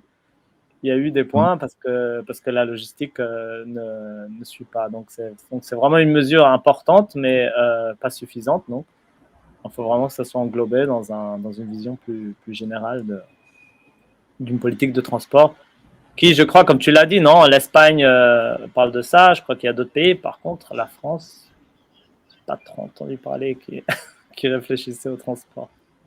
Non, mais exactement. Et puis, on voit bien que justement, il y a un gros problème au niveau du personnel ferroviaire. Et c'est-à-dire que c'est bien de mettre ce ticket à 9 € là. Après, il faut que derrière, il y ait suffisamment de personnel pour encadrer aussi les voyageurs, de chauffeurs de train. Donc, en fait, c'est vrai qu'il y a manqué d'accompagnement à ce niveau-là. Et alors, je ne sais pas si tu veux directement qu'on fasse le lien avec le programme NUPES, parce que nous, on a pas mal de mesures à la fois sur le court terme et sur le long terme pour permettre justement une transition vers une mobilité décarbonée. Je te fais une petite pause chat. Oui. Parce que vous avez dit Deutsche Bahn. Ah bah tiens, on lui a répondu parce que Isabelle lui. Ah bah il y a une discussion parce qu'en fait il y a Armoise, non, quelqu'un de Berne, quelqu'un de Munich, qui disait qui demandait d'où venaient tes chiffres sur le CO2 parce qu'il avait lu que dans le Süddeutsche Zeitung le trafic automobile n'avait que marginalement baissé. Et donc que ce sera un succès populaire, mais pas forcément par rapport à l'effet poursuivi. Alors Isabelle lui a déjà répondu dans le chat. Et puis il y a une discussion qu'on va laisser suivre dans le chat tout de suite. Mais peut-être les chiffres donc du CED sont sourcés, non? Oui. Bah, j'ai mis le lien. Il y a le geo.de et puis il y a c'est un chiffre qui revenait pas mal dans les différents débats politiques là en début de semaine. Ce 1,8 million en fait de tonnes de CO2. Et il y a donc, enfin après c'est, je sais pas si c'est sourcé, mais en tout cas c'est un article du Spiegel sur lequel je suis tombé récemment, qui expliquait finalement comment le FDP bloquait tout Donc le FDP, pour ceux qui vivent pas en Allemagne et qui connaissent pas spécialement la politique allemande, c'est le parti libéral qui fait partie de la coalition actuellement au pouvoir et qui au Parlement européen siège avec la République en marche. Et en fait, dedans, donc c'est des chiffres que reprend le Spiegel et qui dit, donc je ne sais pas si tu les as dit, Asma, mais que à horizon 2030, en fait, si on maintenait donc le ticket à 9 euros et qu'on baissait la limite, et qu'on mettait une limitation de vitesse sur les autoroutes allemandes à ne serait-ce que 130 km/h, on pourrait réduire, on pourrait avoir une réduction de CO2 de 70 mégatonnes. Voilà. Alors, l'objectif au niveau des transports est encore loin d'être atteint, puisqu'il me semble qu'il est de 275 mégatonnes. Mais ce qu'il faut savoir, c'est que donc justement, le ministère des Transports, donc le libéral, donc qui est un libéral, Volker Wissing, lui, en fait, il a sorti donc un plan d'urgence, ce qu'il appelle un plan d'urgence, et ce plan d'urgence, en fait, ne prévoit une réduction que de 13,66 mégatonnes. Donc, ce qui est que seulement, je crois, entre 5 et 10% de ce qu'il faudrait faire, quoi. Ouais, déjà que le tempo limite, ça n'existe pas en Allemagne, ça, c'est assez hallucinant, quoi. Le seul pays dans toute l'Europe, quoi, ça montre vraiment le lobby des voitures ici. Non, je crois que ça représente 20% du PIB, un truc de genre. La voiture, c'est énorme dans la production et dans le lobby, donc. Surtout quand tu vois que dans tous les autres pays européens, il y a une tempo limite, il y a une limite de vitesse, quoi. Donc c'est vrai que c'est vraiment d'un autre temps, quoi, ce débat-là finalement. Donc sur ce point-là, donc une expérience très intéressante avec de nombreux apprentissages. Et donc toi, tu voulais faire le lien aussi avec les propositions de la NUPES. La NUPES, voilà, parce que dans la nouvelle Union populaire écologique et sociale, on a donc un programme bien complet, et notamment sur la politique des transports. Donc on a des mesures, comme j'évoquais tout à l'heure, de court terme, mais également de long terme. Et voilà, je voulais commencer par la baisse de TVA, donc sur les transports en commun. Dans la NUPES, nous, on souhaite la baisser à 5,5%. Et j'avais une petite devinette pour le chat. Peut-être que Mathias, tu peux écrire en même temps les options de réponse dans le chat pour qu'on puisse tous les avoir. Oui. Donc, une question pour le chat. On propose, nous, une baisse de la TVA à 5,5%. Et la question, ce serait à combien est la TVA sur les transports actuellement? Donc, la première réponse serait 7%. La deuxième, 9%. Et la troisième, 10%. Donc, je vais laisser nos Nupésiens et nos Nupésiennes motivés nous donner une réponse.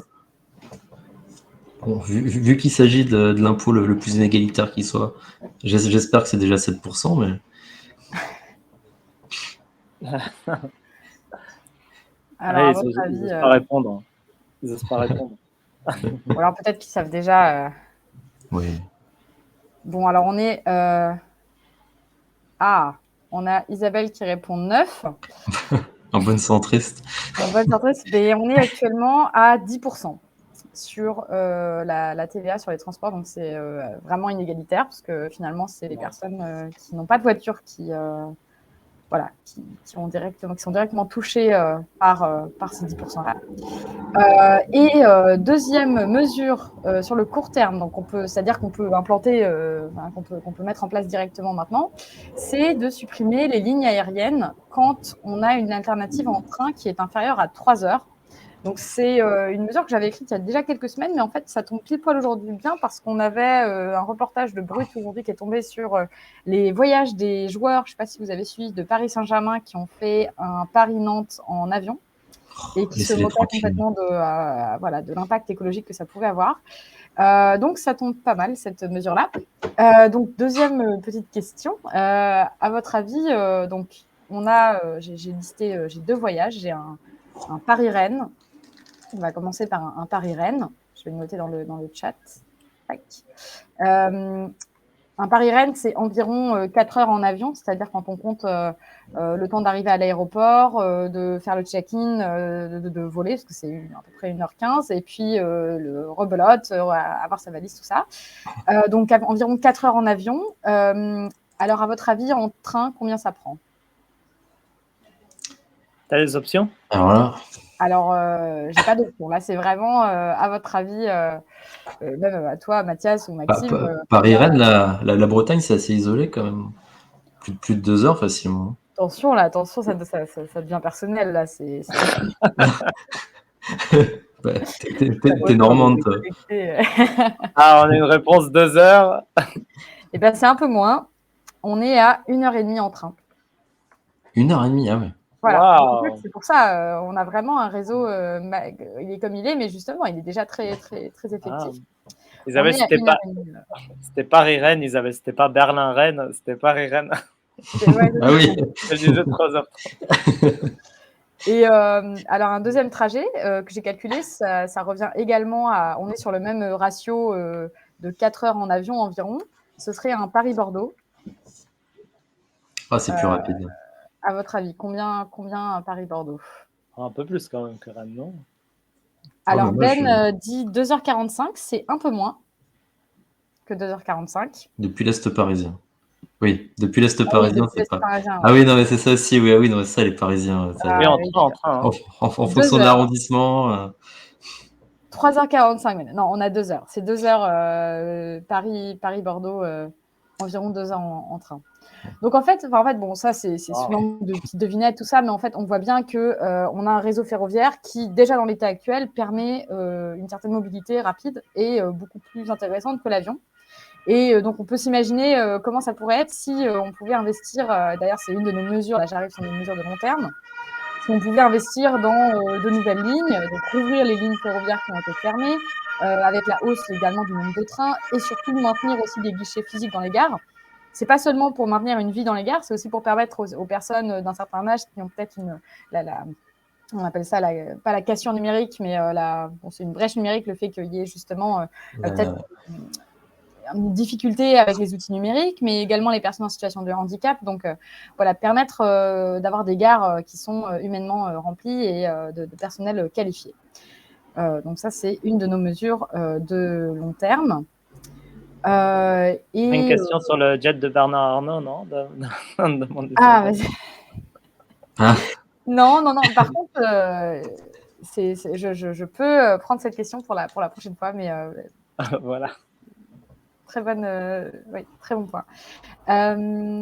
Et bien sûr, donc ensuite, on a aussi développé les transports publics à la demande dans des zones qui sont excentrées en fait des grandes villes. C'est vraiment quelque chose qui est super important pour relier à la fois écologie et pouvoir d'achat, donc permettre aux personnes vivant dans les campagnes et dans les périphéries d'être vraiment beaucoup mieux connectées en fait au centre par les transports publics.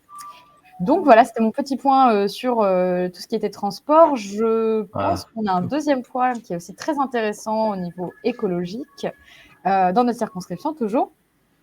Et voilà, donc on a Mathias qui va nous parler des panneaux solaires en Pologne.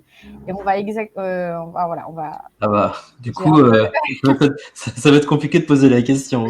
Oui, bon, alors ce qu'on peut faire avec la question, c'est qu'on peut dire je sais pas trop comment. De combien la Pologne a-t-elle augmenté sa production d'énergie solaire? Je vais l'écrire dans le chat. De combien de fois la Pologne a vu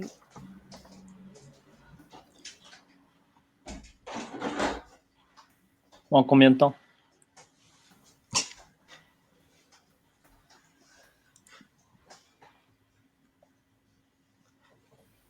Alors, a vu sa capacité de production d'énergie solaire augmenter. Alors, attends, je vois pas la question. Mais... Alors, je l'ai mis normalement dans le chat. T'as écrit de la question, Asma? Ça, c'est pas écrit? Non, je vois pas. Après, s'il y en a qui veulent commencer à répondre à la question.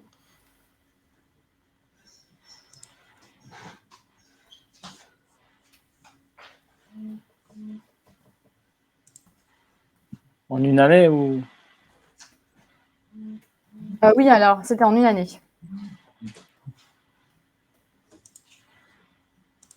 Bah, une capacité de production d'énergie solaire, déjà, si l'augmenter de 1,5, ce serait déjà pas mal. En fait, je me rends pas compte de combien de panneaux solaires faut construire pour faire tout ça. Mais...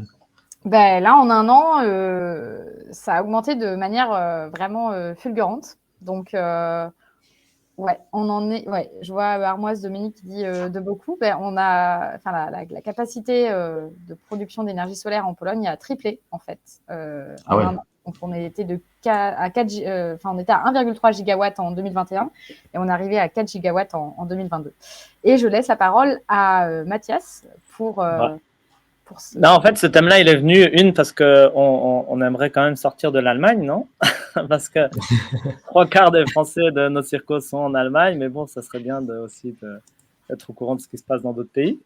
Donc, on va essayer pour les prochaines fois aussi d'avoir des nouvelles d'autres pays, mais surtout d'une observation, en fait, personnelle aussi. Parce que ma belle famille est polonaise, j'étais en vacances à ma belle famille et j'ai halluciné, vraiment, ça se voyait, il y avait des panneaux solaires partout. Et il y a un an, ce n'était pas le cas. Enfin, j'ai d'ailleurs jamais vu ça, qu'on le voit d'un coup, tout à coup, ça pousse comme des champignons, quoi. Et du coup, j'ai un peu regardé et effectivement, on a remarqué que la production a augmenté énormément. Et ce sont des panneaux personnels individuels, vraiment dans les maisons des gens. Donc, il y a eu un programme du gouvernement. Bon, apparemment, il y avait des fonds européens aussi, donc de rachat de l'électricité surproduite par les maisons, donc qui vont après dans tout le système électrique, qui sont rachetés par l'entreprise nationale électrique. Et puis aussi des subventions. Et puis apparemment, il y a aussi une production, un nouveau matériel qui est utilisé pour les panneaux solaires. Et la Pologne voulait produire même dans son sol des panneaux solaires. Donc, bon, après, c'est vrai que c'est une augmentation fulgurante. Ça reste quand même au pays du charbon, malgré tout, un peu marginal. Mais bon, si c'est exponentiel, dans quelques années, ça deviendrait beaucoup moins marginal. Mais ce qui me paraît aussi intéressant, et c'est un peu finalement la même conclusion qu'avec les transports, je veux dire, la Pologne, ce n'est pas un pays où, en général, l'environnement est un thème dont on parle beaucoup, qui est très discuté, je dirais en général, voilà, c'est pas la première des priorités quand on discute comme ça. Et pourtant, quand on offre, encore une fois, la possibilité à ces fameux gens, non, les gens, comme on dit, qui ne sont rien, la possibilité de faire quelque chose quand même et d'avoir enfin quelque chose qui marche, les gens ils font aussi quoi, et ils font des panneaux solaires, ils installent des panneaux solaires chez eux quand on leur propose vraiment quelque chose de bien, quoi.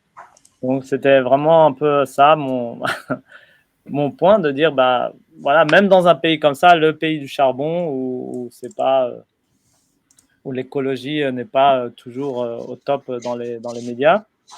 Et pourtant, il y a quand même une réaction. Et c'était vraiment frappant. Je veux dire, non, il y avait. Enfin, si vous allez en Pologne, vous verrez. Je sais pas, mais avant, il n'y en avait pas, ça n'existait pas. Et maintenant, d'un coup, il y en a plein, quoi. Ça se voit, quoi. Donc, voilà. Donc, je voulais aussi partager ce petit. Bah ouais, mais merci. C'est vrai que c'est comme ça aussi qu'on apprend des choses, quoi. Quand on voyage, qu'on voit certaines choses et forcément ça suscite des questions. Et moi, j'ai vu comment tu as travaillé, que tu as posé la question, et c'est vrai on a assez rapidement trouvé pas mal de chiffres, quand même assez impressionnants pour la Pologne, hein. Et surtout qu'il y avait une régulation, je crois que c'était ça aussi qui était très incitative parce qu'en fait, c'est des investissements. Enfin, il y avait un retour sur investissement entre guillemets qui était rentable dès 6 ans après la pose des panneaux solaires. Et comme c'est un pays où le prix de l'électricité est l'un des plus élevés d'Europe, je pense que les Polonais et Polonaises ont vraiment intérêt aussi à investir dans des panneaux solaires à titre individuel. Donc, je pense que ça peut être à observer en tout cas dans les années qui viennent. Ouais. Ouais, c'est clair. Ouais. Et ça change de l'image qu'on a de ce pays. Exactement, mais c'est pour ça que c'est super intéressant d'avoir justement des retours personnels aussi sur tout ça. Je vois que le temps galope, donc en fait j'avais un petit point sur la canicule en Roumanie, mais je pense qu'on va le mettre soit en visuel, soit en vidéo, soit tout simplement pour le prochain podcast.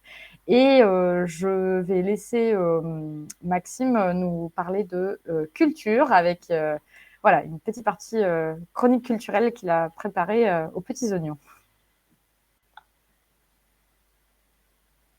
Ah, je crois qu'on Maxime, pas ton trop micro. Oui, désolé, j'avais coupé le micro. On met un jingle ou pas? Ah mince. Voilà, je vous me êtes fixe, prêts? hein, mais voilà, c'est Ouais, parti. Attention, jingle, c'est parti.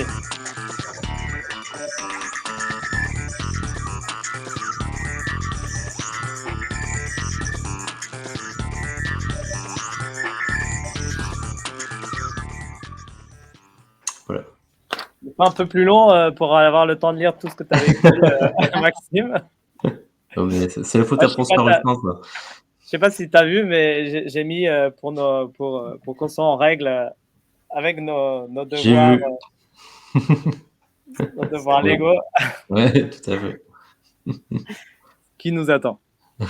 Est-ce que je peux, avant de commencer, peut-être expliquer rapidement le principe de la chronique, comment ça a été pensé. En fait, c'est vrai qu'on on s'était dit enfin, c'est important de militer, de parler politique, mais des fois, c'est aussi important tout simplement de se faire plaisir et chanter, danser, c'est important.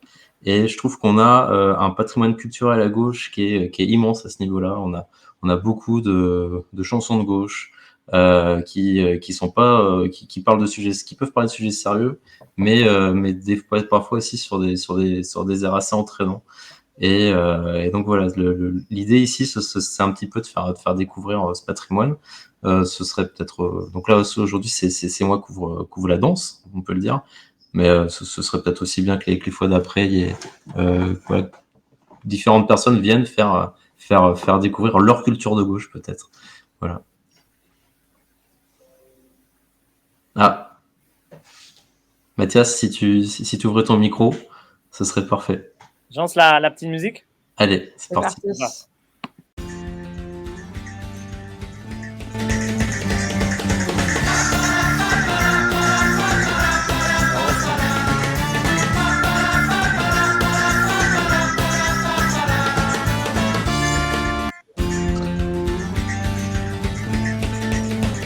Stop. Ah mince. Stop. Bon, c'est raté. Hein. Bon, alors pour cette première chronique, on traverse l'Atlantique pour aller au Québec, où je vous fais découvrir aujourd'hui Le gars de la compagnie, une chanson du groupe Les Cowboys Fringants, sortie en 2000 sur l'album Motel Capri, le premier album de référence du groupe. Alors avant de parler de la chanson en tant que telle et pourquoi elle nous intéresse, une petite présentation du groupe Les Cowboys Fringants. Alors c'est un groupe formé à la fin des années 90 et créé par le guitariste et principal auteur-compositeur Jean-François Posé ainsi que le chanteur Karl Tremblay. Les rejoindront rapidement la violoniste Marianne Clépine et le bassiste Jérôme Duprat, ce dernier étant également biologiste, ce qui ne sera pas sans influence sur les orientations écolo du groupe. Les Cowboys Fringants, c'est un groupe québécois bien affirmé qui milite d'ailleurs pour le Québec libre, comme il l'exprime dans la chanson En Berne, qui dresse un tableau peu enthousiasmant du Québec moderne. Si t'es pas content de ce pays, tu dois être le PDG d'une compagnie, disent-ils dans la chanson. Si c'est ça le Québec moderne, mais moi je mets mon drapeau en berne et j'emmerde tous les bouffons qui nous gouvernent. Si t'es content de ce pays, mais sans mon âme, c'est ton avis, tu dois être le PDG d'une compagnie. Si c'est ça le Québec moderne, mais moi je mets mon drapeau en berne et j'emmerde tous les bouffons. Va falloir revoir la technique là. Alors, le chanteur du groupe, Karl Tremblay, c'est plus qu'un chanteur, c'est un conteur d'histoire et même de l'histoire, ou plutôt d'une histoire du Canada un peu différente de l'histoire officielle. Alors, pour les histoires, on pense à des chansons comme Joyeux Calvaire ou Marie-Lou, qui racontent la vie pas toujours rose d'une mère de 3 enfants, femme de ménage dans un motel, ou encore à La Reine, une chanson sur une femme qui dédie sa vie aux plus démunis. Dans Shooter, enfin, il nous fait vivre la fermeture d'une usine au travers des yeux des nouveaux chômeurs. Musique. Pour les nouveaux chômeurs, shooter la bouteille qu'on se taille. Nous à boire 5-6 mois à soir, on a les idées noires. Alors pour la partie historique, on citera Histoire de pêche sur la disparition du poisson en Gaspésie du fait de la pêche intensive, ou le titre Plus rien, qui raconte ni plus ni moins que la fin de l'histoire humaine. Chanson. Non. Non, Mathias, non. C'était pas ça. Plus rien. Bon, c'est pas grave. Hein. Tu l'as? Il faut mettre ton micro, je crois. Ouais, il faut peut-être le Il ne mettre. reste que quelques minutes à la vie. Tout au plus quelques heures, je sens que je faiblis. Je ne peux plus marcher, j'ai peine à respirer. Adieu l'humanité, adieu l'humanité. Car il ne reste que... Alors, Le gars de la compagnie, la chanson qui fait plus précisément l'objet de cette chronique, donc, fait partie de ces titres qui révèlent la face sombre de l'histoire canadienne. Et pourtant, la chanson s'ouvre, comme souvent, sur l'air entraînant de la violoniste Marie-Annick Lépine.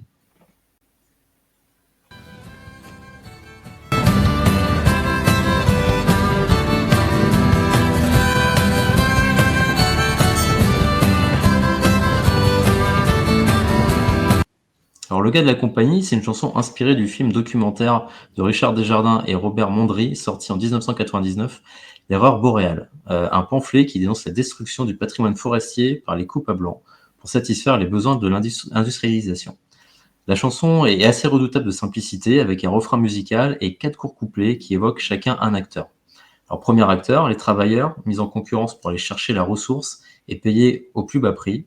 Au début du XXe siècle, chaque automne, une armée de jobbers envahit la forêt. Contraints de passer l'hiver dans des camps, ils sont payés au rendement individuel pour exercer ce qui est qualifié dans le documentaire de « métier le plus dur peut-être de l'histoire humaine », pour un salaire sans aucune mesure avec l'effort déployé. Deuxième acteur, les Américains. Au début du XXe siècle, on a besoin de plus en plus de papier et l'épinette, présente au Québec, se prête parfaitement à la production en grande quantité. Mais le Canada manque d'argent et les Américains flairent la bonne affaire. En position de faiblesse, le gouvernement leur accorde des concessions sur les forêts du Québec, soit une cession sans contrepartie. Les Américains, flairant la bonne affaire, sont venus faire la pièce dans le bout de Trois-Rivières. Ça va nous faire la job pour les Canadiens français. Bâtissez vos usines, puis nous on vous donne la forêt. Troisième acteur, le gouvernement canadien, qui devant l'impitoyable destruction de la ressource dans la seconde moitié du XVIIIe siècle, impose une petite taxe sur chaque arbre coupé et émet des permis, faisant naître une clique appelée les barons de la forêt. Il fait ainsi dépendre ses ressources de la coupe du bois. Alors que la demande s'accroît et que les coûts augmentent à mesure qu'on s'éloigne des rivières, au début des années 1970, le gouvernement abolit les concessions, qu'il remplace par une forme de piège généralisé pour faire récolter plus de bois. Il étend la coupe au nord et pendant 15 ans, la forêt québécoise est pillée par des machines qui ne peuvent pratiquer que la coupe à blanc, soit l'abattage de la totalité des arbres des terres exploitées. Comme on veut que ce soit de l'épinette qui repousse immédiatement, mais que la nature l'entend autrement, on va lui forcer la main par tous les moyens, avec par ailleurs un volume de coupe plus important que ce que la forêt peut donner. Et enfin, quatrième acteur, les Amérindiens, qui ont vu leur territoire de trappe pillé par les compagnies forestières, qui, devant l'horreur, ont tenté de discuter et d'expliquer ce qu'ils constataient au travers du comportement des animaux, mais n'ont récolté que moqueries et insultes. Après leur avoir dit de rentrer chez eux, le gars de la compagnie, satisfait et même peut-être un peu étonné que tout soit si facile pour lui, nous gratifie de cette belle réflexion en se demandant « C'est qui le con qui a dit que l'argent poussait pas dans les arbres ?» Et le gars de la compagnie rit dans sa barbe. C'est qui le con qui a dit que l'argent poussait pas dans les arbres? Et le gars de la compagnie rit dans sa barbe. C'est qui le con qui a dit que l'argent poussait pas dans les arbres?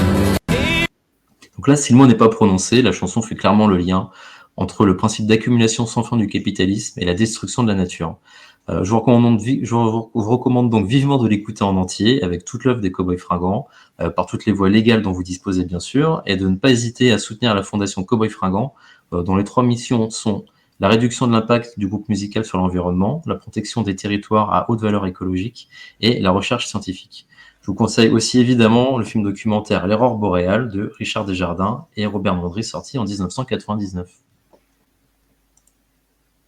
Et voilà. Alors Mathias, encore une fois, le micro allumé, c'est beaucoup mieux. C'est vrai, ça marche pas avec le micro éteint? C'est étonnant. Ah, super, ça. Maintenant, on va tous aller l'écouter soi-même de façon légale sur les liens. Je ne sais pas si toi, tu peux mettre le lien sur le chat. Parce que moi, j'arrive pas à. Le lien de la fondation? Ouais. Ouais, je pense que je l'ai. Ouais, c'est une page Facebook. Voilà, je vous mets sur le chat. Et sinon, bah, oui, les chansons, allez acheter les albums.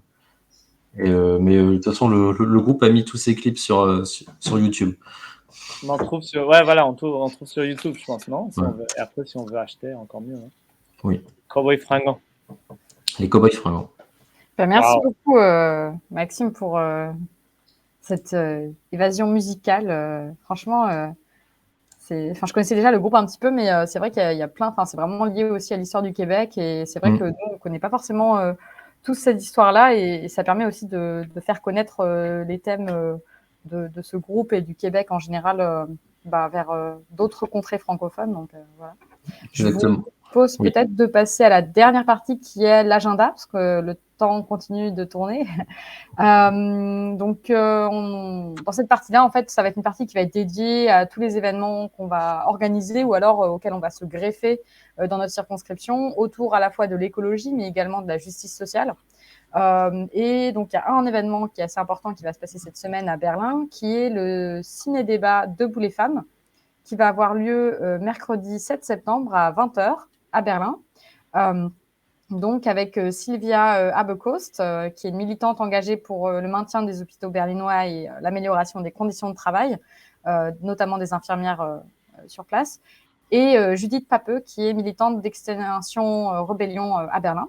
Donc voilà, et c'est une info qu'on a relayée déjà sur nos différentes plateformes, donc n'hésitez pas à venir nombreux et nombreuses mercredi soir. Et on a notre réunion NUPES qui aura lieu le jeudi 29 septembre. Voilà. Et par rapport à la date du prochain podcast, ce sera aussi une petite devinette. On n'a pas encore fixé le temps, voilà, en fonction des aléas des l'emploi de chacun, soit le 19 septembre, soit le 3 octobre. Et là, ce sera aussi à vous de faire une partie du travail, dans le sens où on vous lance un appel. Tous les militants et militantes de la circonscription et même autre part, s'il y a un point d'actualité que vous souhaitez que l'on traite, eh bien n'hésitez pas à nous écrire et à nous laisser un petit commentaire. Voilà. Et puis vous pouvez faire une apparition un peu comme Théo, ou alors nous on traite le thème. Enfin, on peut, voilà. Exactement. Oui, même participer davantage, parce que moi, c'est vrai, 19 septembre, je vous avoue qu'il y a peu de chances que je sois disponible. Mais c'est une bonne nouvelle. Hein. Oui, pour une bonne nouvelle. Voilà. C'est ça, donc on est toujours en recherche de personnes qui souhaitent rejoindre notre groupe Code Podcast, et n'hésitez pas, on a différents groupes Facebook aussi auxquels vous pouvez nous joindre. On les mettra également dans la description de notre chaîne Twitch. Et puis sinon, vous pouvez toujours nous laisser des messages aussi sur notre adresse mail qui s'appelle nupesfe7@gmail.com. Je vous l'ai écrit dans le chat. Et on sera ravis d'avoir de nouveaux visages pour nous aider à maintenir cette dynamique dans la circonscription. Voilà, et on arrive à la fin donc de notre premier podcast de la NUPES des Français de l'étranger dans la 6e circonscription. Bravo, hein. Ouais. C'est pas le nom officiel, hein. Quand même, hein, franchement, c'était pas... on a été pas mal, on peut se le dire. On va se lancer les fleurs. Si vous avez des retours aussi sur ce que les points que vous aimeriez qu'on traite, ou peut-être il y a des choses que vous aimeriez qu'on traite davantage encore, je ne sais pas s'il y a une analyse des discours qui vous a particulièrement intéressé, ou voilà. Si vous voulez que Maxime parle plus, c'est très bien aussi. Moi, je vous souhaite une bonne soirée à toutes et tous, et on se retrouve très prochainement. Alors, soit dans 2 semaines, soit dans 1 mois, on vous fera parvenir l'info de toute façon en temps et en heure. Pareil. Bon. Allez, bonne soirée. J'ai perdu mon jingle, alors on le fait sans jingle. À la prochaine. Voilà.